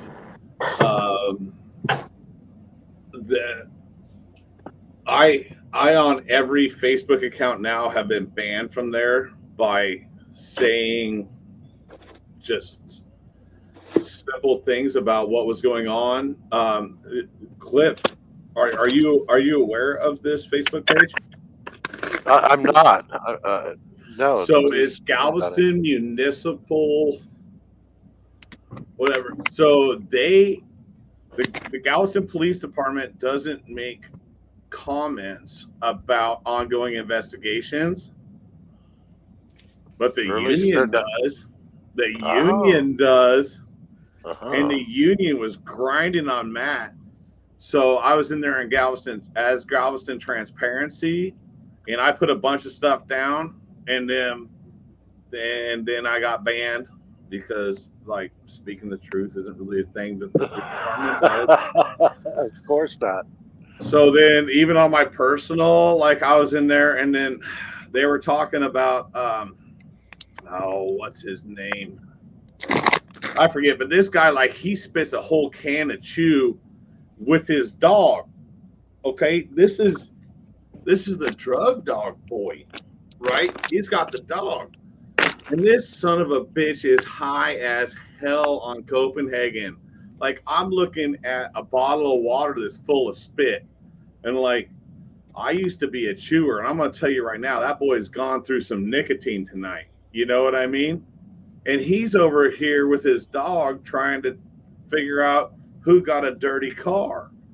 That dog, come on. You know? Yeah. And it's against policy. The guy's just rolling around against policy. So his sergeant, I confronted his sergeant about it. His sergeant said, I'll take care of it. He never took care of it. There's no record of him taking care of it. And then 2 weeks later, his sergeant killed a lady by responding to a call without his lights and sirens. His light was green, and the lady made a bad turn. Okay, according to them, allegedly. And what was the profession of that lady? She was a UTMB nurse on her way to work. Yeah, she was a lab technician. Yes, she was a lab technician. Yeah, she tested blood. Yep. Yeah. So they killed the lab technician. But it's not like, to make that like a conspiracy would be extremely crazy, because the Galveston Island Police Department is not that intelligent. Now, you guys know how these drug dogs actually work? Yeah, they don't. Yeah. Okay.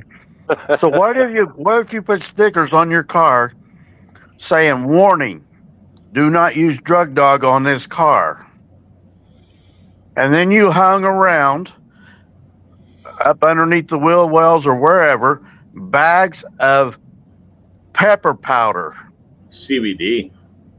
No, pepper powder, because it ruins the scent of the dog. They can no longer be used at all.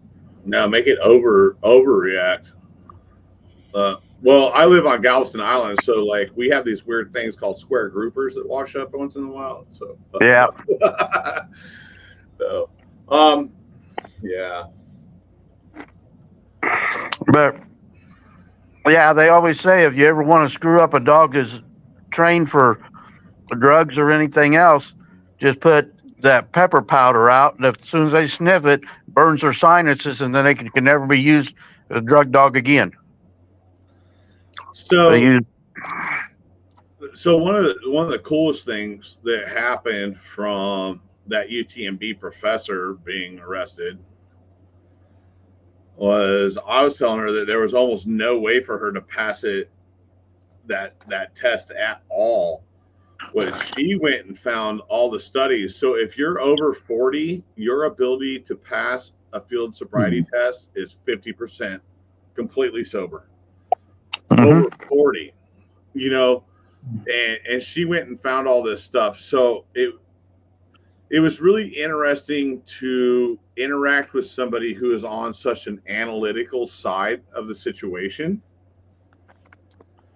And she's, dude, she's got a doctorate. She does, like, you know, watch it, grab her name and look her up. Like, she's a brilliant, brilliant woman. And she's like, how do I get through this stuff? How do I take care of this?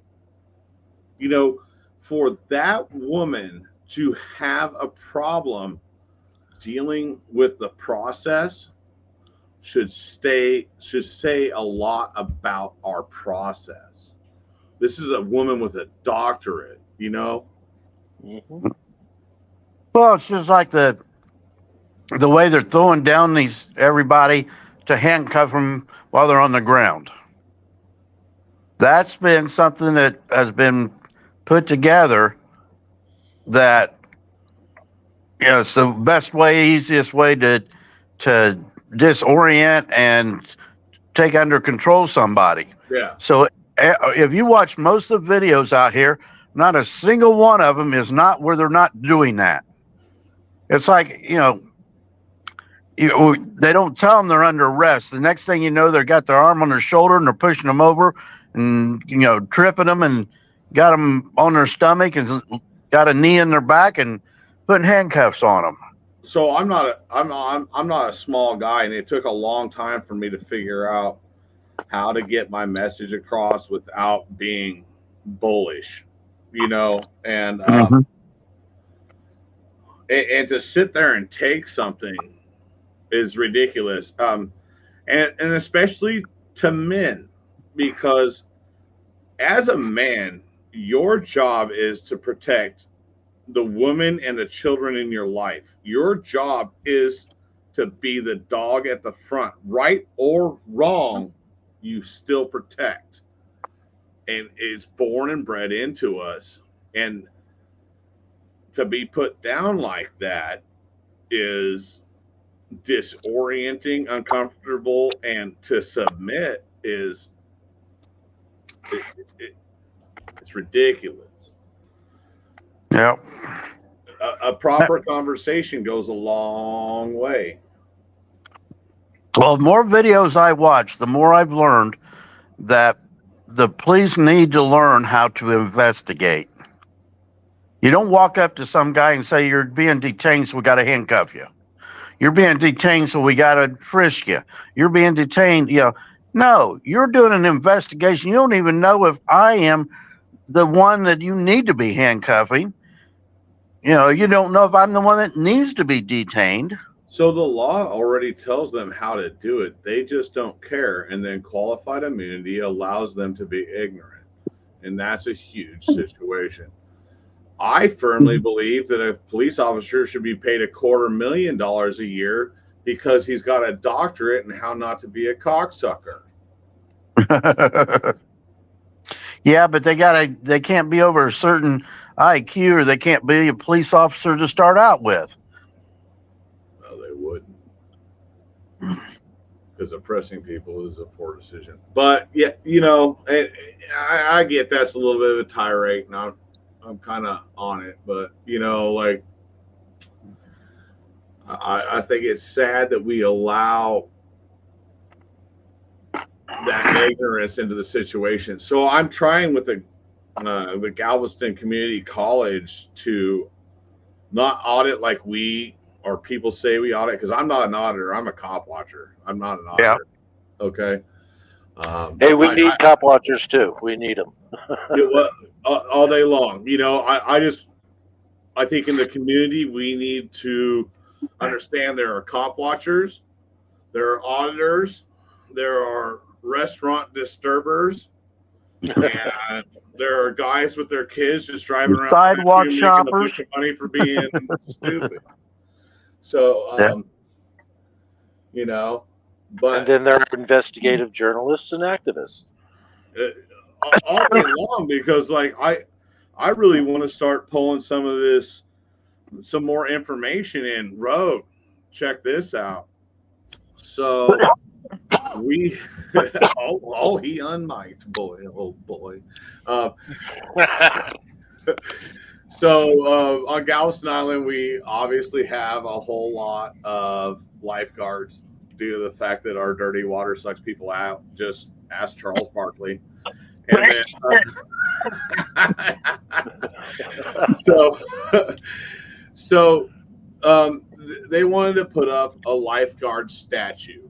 Okay, and they chose, because we had segregated beaches, to put up a lifeguard statue of a black lifeguard that was, taking care of the black beaches back then. And the guy, he goes in, I forget his name. This is in recent news, like last 2 days. And so it was like $30,000 to create the statue and $40,000 to pour the 4x4 piece of concrete to put it on, because somebody was a cousin of somebody or whatever. But the money wasn't there. And turns out one of the 4 people on the board, man, I'm not going to throw accusations because I'll get defamation or whatever. You can say, allegedly, there you go. This lady had access to a debit card that dropped $40,000 in 4 months in Oklahoma and Las Vegas. Oh, that's totally believable.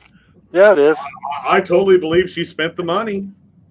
Oh, absolutely. There's probably credit card records that show as much. Oh, yeah. Sounds like Dalton, Illinois. Yeah. Yeah, Rogue has been doing that for a long time now. Well, hey, Rogue, you should check out what they did with the trash trucks down here. Somebody's friend was making trash trucks. Like, dude, I'm going to tell you right now, you don't just pick up making trash trucks. It's not like it's like a lowered Civic in your garage. You know what I mean? Like a trash truck is a piece of machinery, but somehow $180,000 or something like that went missing. Like in the last year, I think this city has lost over $1 million in fraud. Yeah, there's lots of corruption in Galveston. Lots of it. And it's historically like a great place for corruption, which I get it. Like if I was going to be a corrupt person, I would come here. Well, yeah, I mean, corruption's everywhere. It really is. But I mean, obviously, the people that are corrupt and they make all this money, they want to live where it's nice, right? So they want to live in the southern states where it's warmer most of the year. They want to, do whatever. I'm right by the villages, and we have nothing but a whole bunch of retired public servants here in the villages. They're and a lot of venereal disease. Exactly. Yeah, these guys go wild. They think it's 20s or something. So what's up with all the pineapple? I don't know. That's like some kind of. They put them out. Sorry, Galveston is close to San Francisco, so there's a lot of pineapples. Some are upside down, some are right up. It's okay. Yeah. There's a lot of pineapples in Galveston. I don't even want to know what they're for. Yeah. No. I think in Florida they're the cushies that you put on your golf cart. Like we're okay with this and not okay with that. Yeah, they do the colored loofahs or whatever. Yeah. Then they're gonna judge me. Yeah. Right. Well, not that I give a shit. Like, do whatever you want, man. It ain't my problem. Teach their own. Right. Feed me enough martinis, I might turn in a loofah too. Yeah. I mean, what else are you gonna do? You're like 73 and getting ready to die, right? Right? Like you got square grouper down here, right? Like one of those things. No. They say you turn into a teenager at 70. Yeah. Well, I still think that God got this thing all wrong. We ought to start out old and make our way to being young, being as smart as we are. You know what? I got blessed with an intelligent dad that was a bit of a dick, made me learn things. And I retired early-ish. But I also understood that if you want to retire, be happy with a Honda Civic. Yep. Yeah.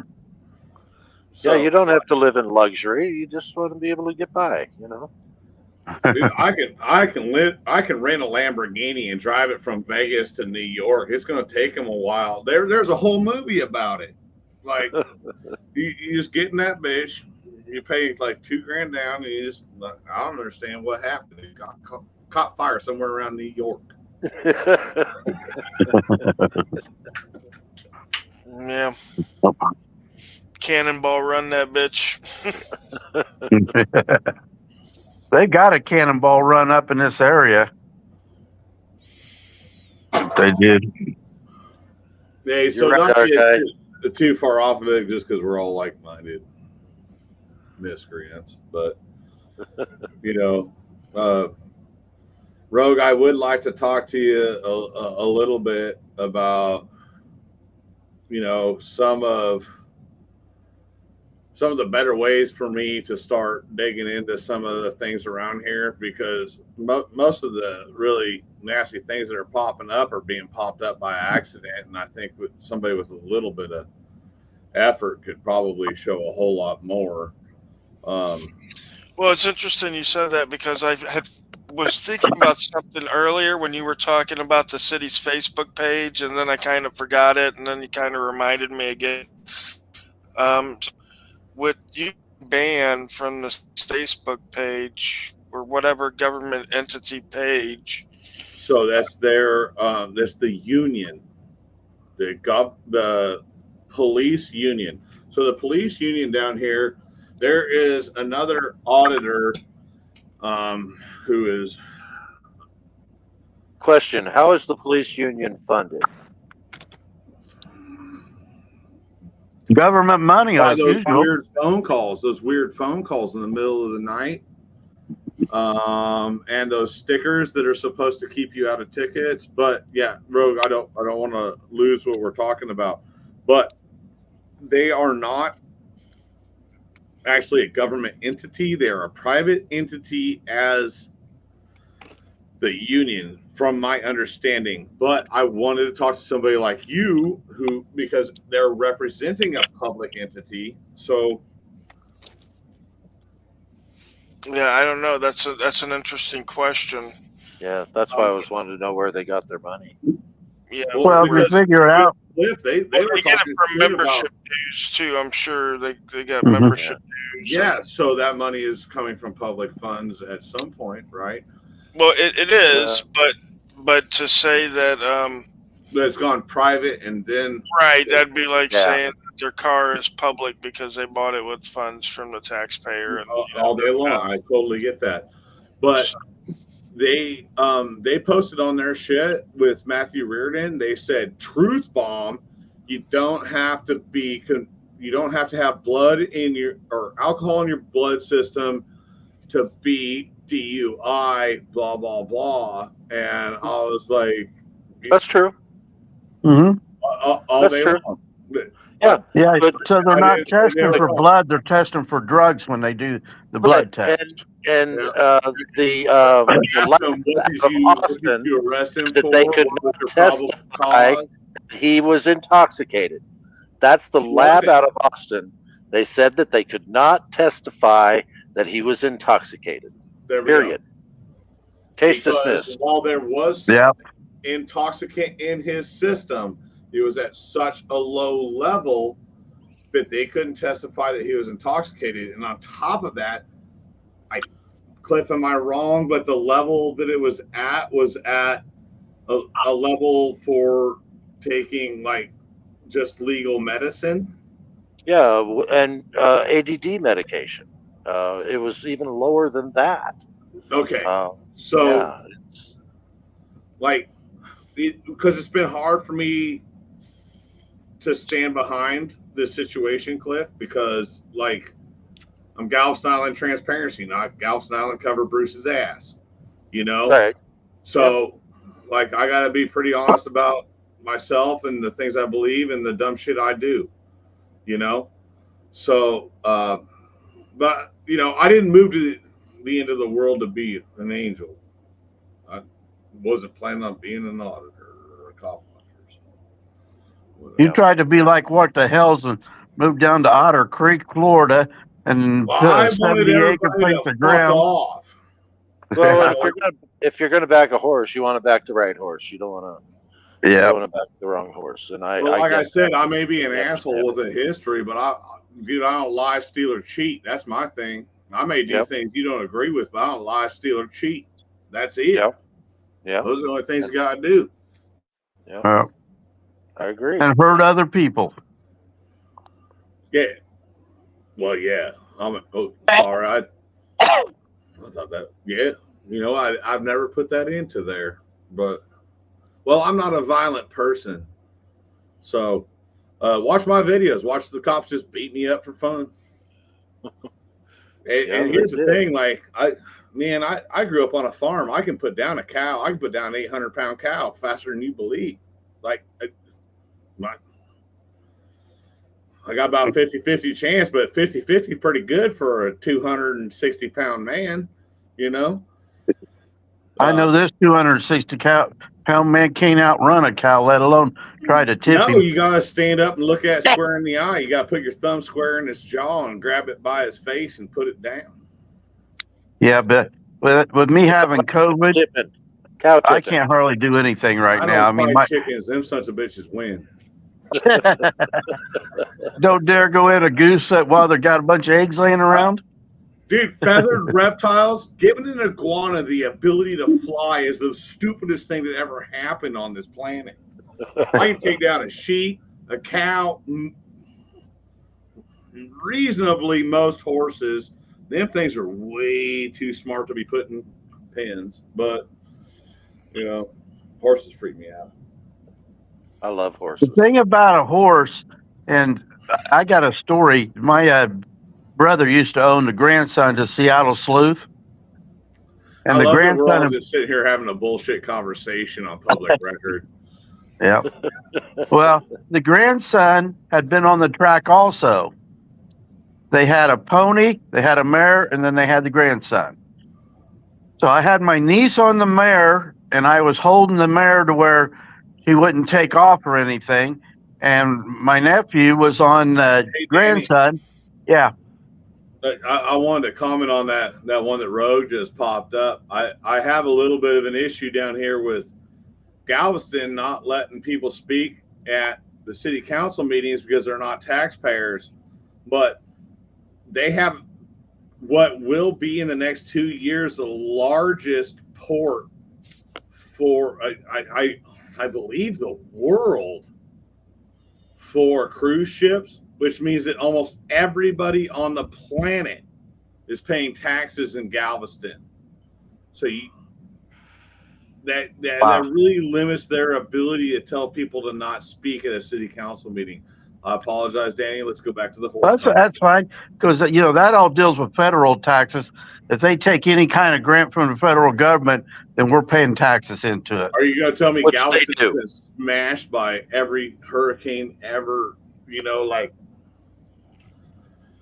It's wild how much money comes out of the government, the federal government down here. Yep. So anyway, back to my story real quick, because it's a real quick one. Okay.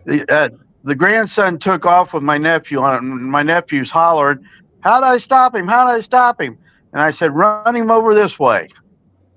So he ran him over next to the mare, and he stopped. He said, "How'd you know to do that?" And I looked at him, I said, "Don't you pay attention to your own horses? If you got one of them that's in the pasture and you're riding the other one, then if the barn's in the way, they're going back and forth to try to see that other horse." So they've gotten to where they've gotten communal to where if they're not next to each other, then they act completely different.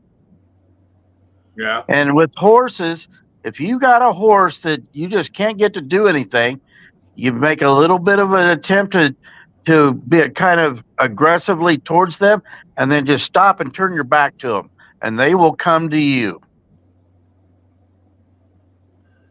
Horses are a really interesting thing, and I avoided them for a reason, because I don't know, there's things. Trust. It's trust. You got to trust them, and then they'll trust you. I had a bad experience with what do they call the boy ones, stags or something? Yeah. Studs. Yeah. Stallions. Well, yeah.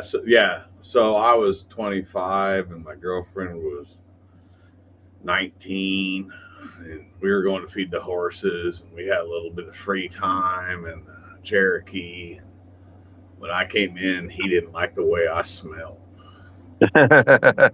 You know what I mean? Because he had respect for her and the whole situation, and I respect the fact that he understood. But when you're looking at a 1,500-pound beast, that was a real conversation. I ain't never looked somebody that dead in the eyes in my life, man. I'm about to get fucked up. Yeah, I've been around some horses. I dated a gal that had horses, and she had a mare that when you were feeding her, that she would nudge right into the bucket and everything else. And so when I went out there, I never hollered at her or anything. I held the one bucket that I dumped the feed into the other bucket, out to where it was in her face, and I was sitting there playing in her feed with my hand. And then I'd look at her and I'd say, "Okay, now it's your turn." And she'd walk right up there. And it's just like the dogs my wife had. We had 2 little puppies, and she couldn't control them. But I could walk them outside without a leash and not have a problem out of them. And it's just your demeanor towards them that. Well, there's a respect thing, and there's an understanding.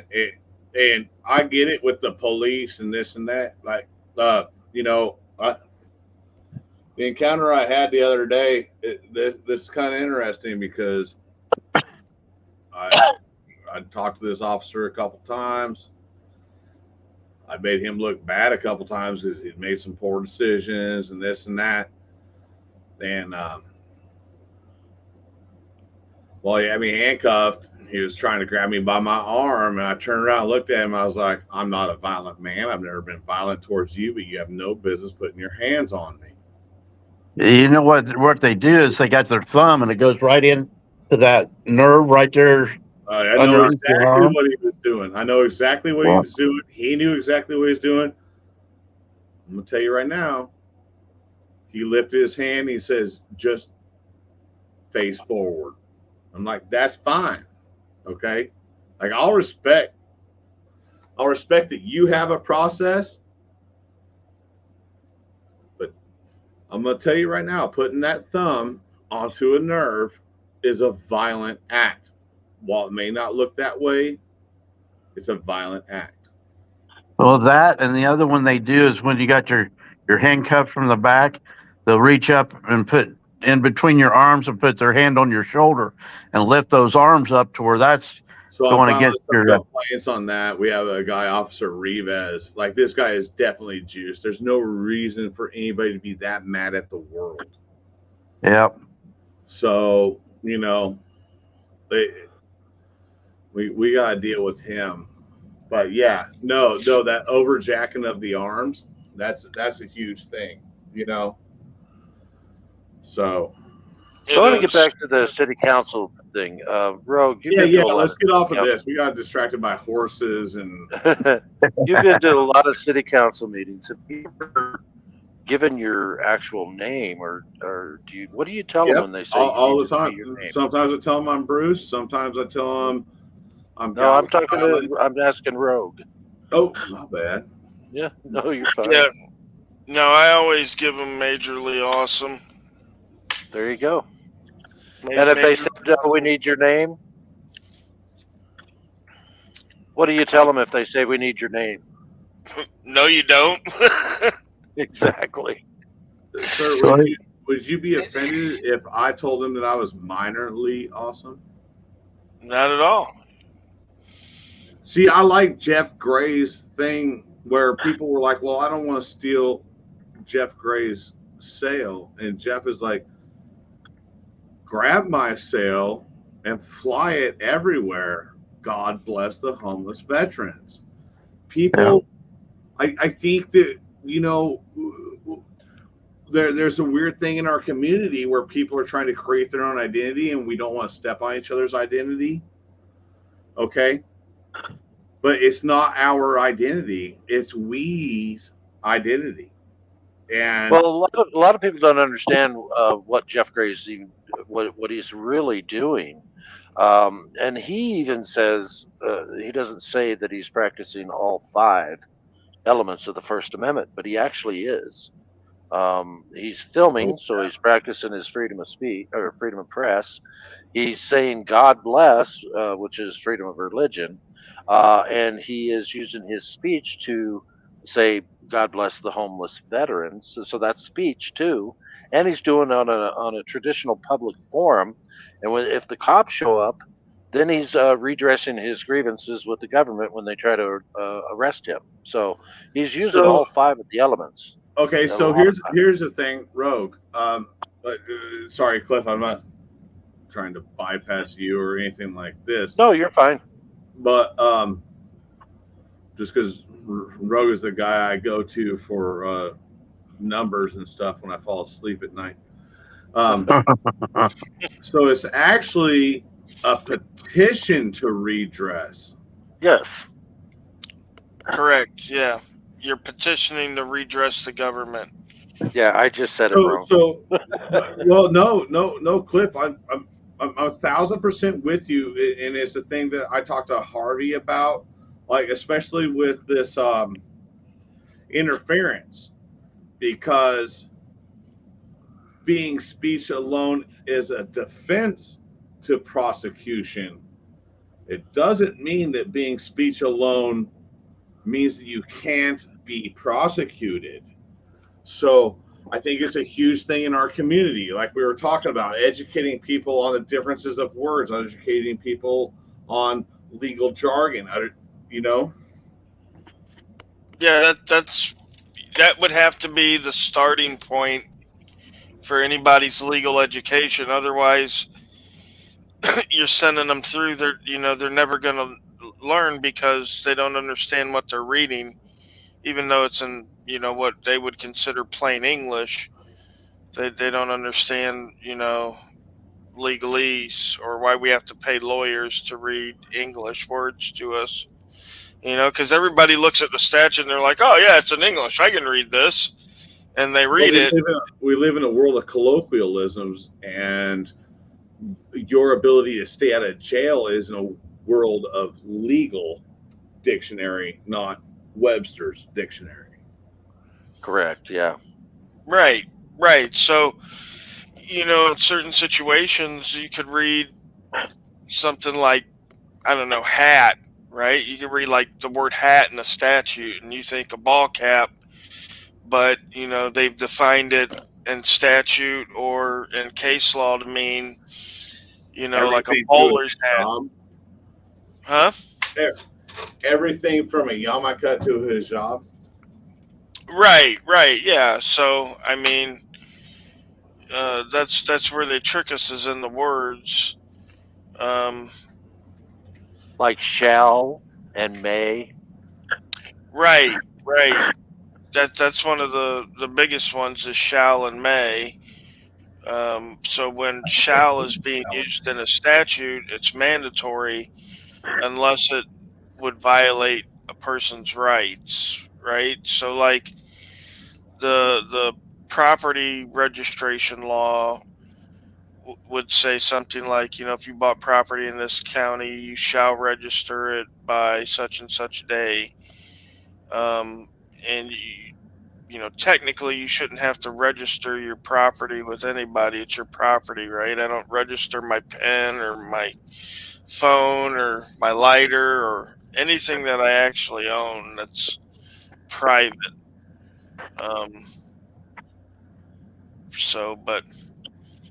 Yeah, I don't want to get off on a tangent. I'm actually wrapping this up. It's already 3.5 hours we've been going. Okay, but so where do we draw the line? Well, somebody had said something about registering your car. Okay, it gets into two things: driving or traveling. So if you don't want to register your car, then you have to have the original bill of sale with you that shows that it's your property. And until you take it into the DMV and go through that process, it is your property. It's not registered to be driven as a commercial vehicle on commercial roads. It is to travel in your property. So this is that weird thing with the sovereigns, and I'm glad you said it that way instead of adding a second word. I am not going to do that. And I think it needs to be taken out of the vocabulary because there are only so many sovereigns and there are plenty of citizens. So, I'm not going to do that. Well, we've got those, but they all wear badges. Well, you know what? I register my stuff and this and that, and I'm gonna tell you right now, my fight is not over my car and whether or not I can drive it. My fight is over whether or not somebody can whoop my ass in my own driveway. Yeah. Right, absolutely. And the problem with a lot of the sovereign theories is that there's been a lot of disinformation put out on the internet by the government. And they either don't recognize it or they don't want to see it. People tend to believe what they already believe. So the sovereign movement, right, the sovereign movement catches a lot of people in the freedom movement here because it's what they want to believe, right? They want to believe that this is right and there's a way out, and we don't have to pay taxes, or we don't have to listen to the cops, or you know what I mean. But the simple fact of the matter is that there is a right to travel, right? Nobody's ever expressed it correctly, right? And even if they did, their life would still be a hell of being pulled over and arrested and the car impounded. Because while you may know this information, most Society of America does not. doesn't. Right. So you would be in a world of living your life, going In to a hell. court all the time, like That, Galvin that's said. like sitting at a 1 and saying, you know what, I'm gonna go ahead and grab this number 10 conversation. Right. I mean, to me, it's a time reward type deal, right? Do I want to spend all my time fighting this, or do I just want to pay this little bit amount of money and work on something bigger, something better? So touche. You know what, Rogue? Like, and I'm not trying to pet my own goat here or anything, but since I've been doing, you are. Well, not trying to, He's but picking on you. But in the end, I'm gonna tell you right now, I combed his hair. Yeah. We have better body cams now here. The cops treat us different. And when I walk up the scenes, I have officers reaching out to shake my hand. I've told officers, listen, I ain't here to fuck with y'all. But I'm gonna tell you right now, when you have a bad lieutenant, you can't be a good officer. You came into this department to be a good officer, right? And to help this community. If you have a bad lieutenant, you can't do that. So I'm going to take out your lieutenant. I'm not asking him to make a commitment on that or say anything about that. But I promise that gets around the locker room. Yeah. Oh, absolutely. And if somebody was ambitious, they would feed you information so that they could take the lieutenant's spot once he's Proton gone. mail is a thing. Right. There are plenty of things that I don't put out there. There's a reason why, like I keep some of my cards close. Yeah. All right. Well, one thing about it is, with what's going on out here to the world, and when you get into the court systems, you never have the prosecutor is suing somebody. It's always the state of, the county of, the city of. Take my name out of that list. Yeah. I don't want to be a part of suing somebody else. Why is my name attached to it by me being a resident in the space of? All right. Yeah. So well, I just want to say, I just want to say thanks for letting me up here tonight, Rogue. I'm gonna drop out, and everybody have a great rest. Yeah, it might be time. I get you, Rogue. Like, we've been here for 3.5 hours, so. Yep. But I still think it's important. And, Cliff, I think you got my number now. So reach out to me. And Danny, like, by all means, reach out to me. And, Rogue, I want to work on some things here. And I want to figure out how to navigate this a little bit better. I'm not good at paying attention. I need to be able to write some things down. And, I watched you and I watched some other guys on how to request things and how to get things accomplished. But, a little guidance and stuff. Like, there ain't no reason for me to stumble over logs if you can tell me where they're at. Amen to that, brother. Knowledge is free to spread. So anytime you want, just reach out to me. My email's all over the place. Cliff's got my number. Yeah, Galveston, if you want to go into the back chat, put your number in there so Cliff and I can get it and Rogue can get it and have it. Yeah, hang on. What I'll do is I'll just kill the live and then we can all still talk. All right, guys. We're closing it down tonight. So thanks for coming. Love you guys, and we'll see you soon. Mad Mike, Howard, George. whoever Hey, to else. all you guys, like look at my channel. Look at what I filed in lawsuits on, man.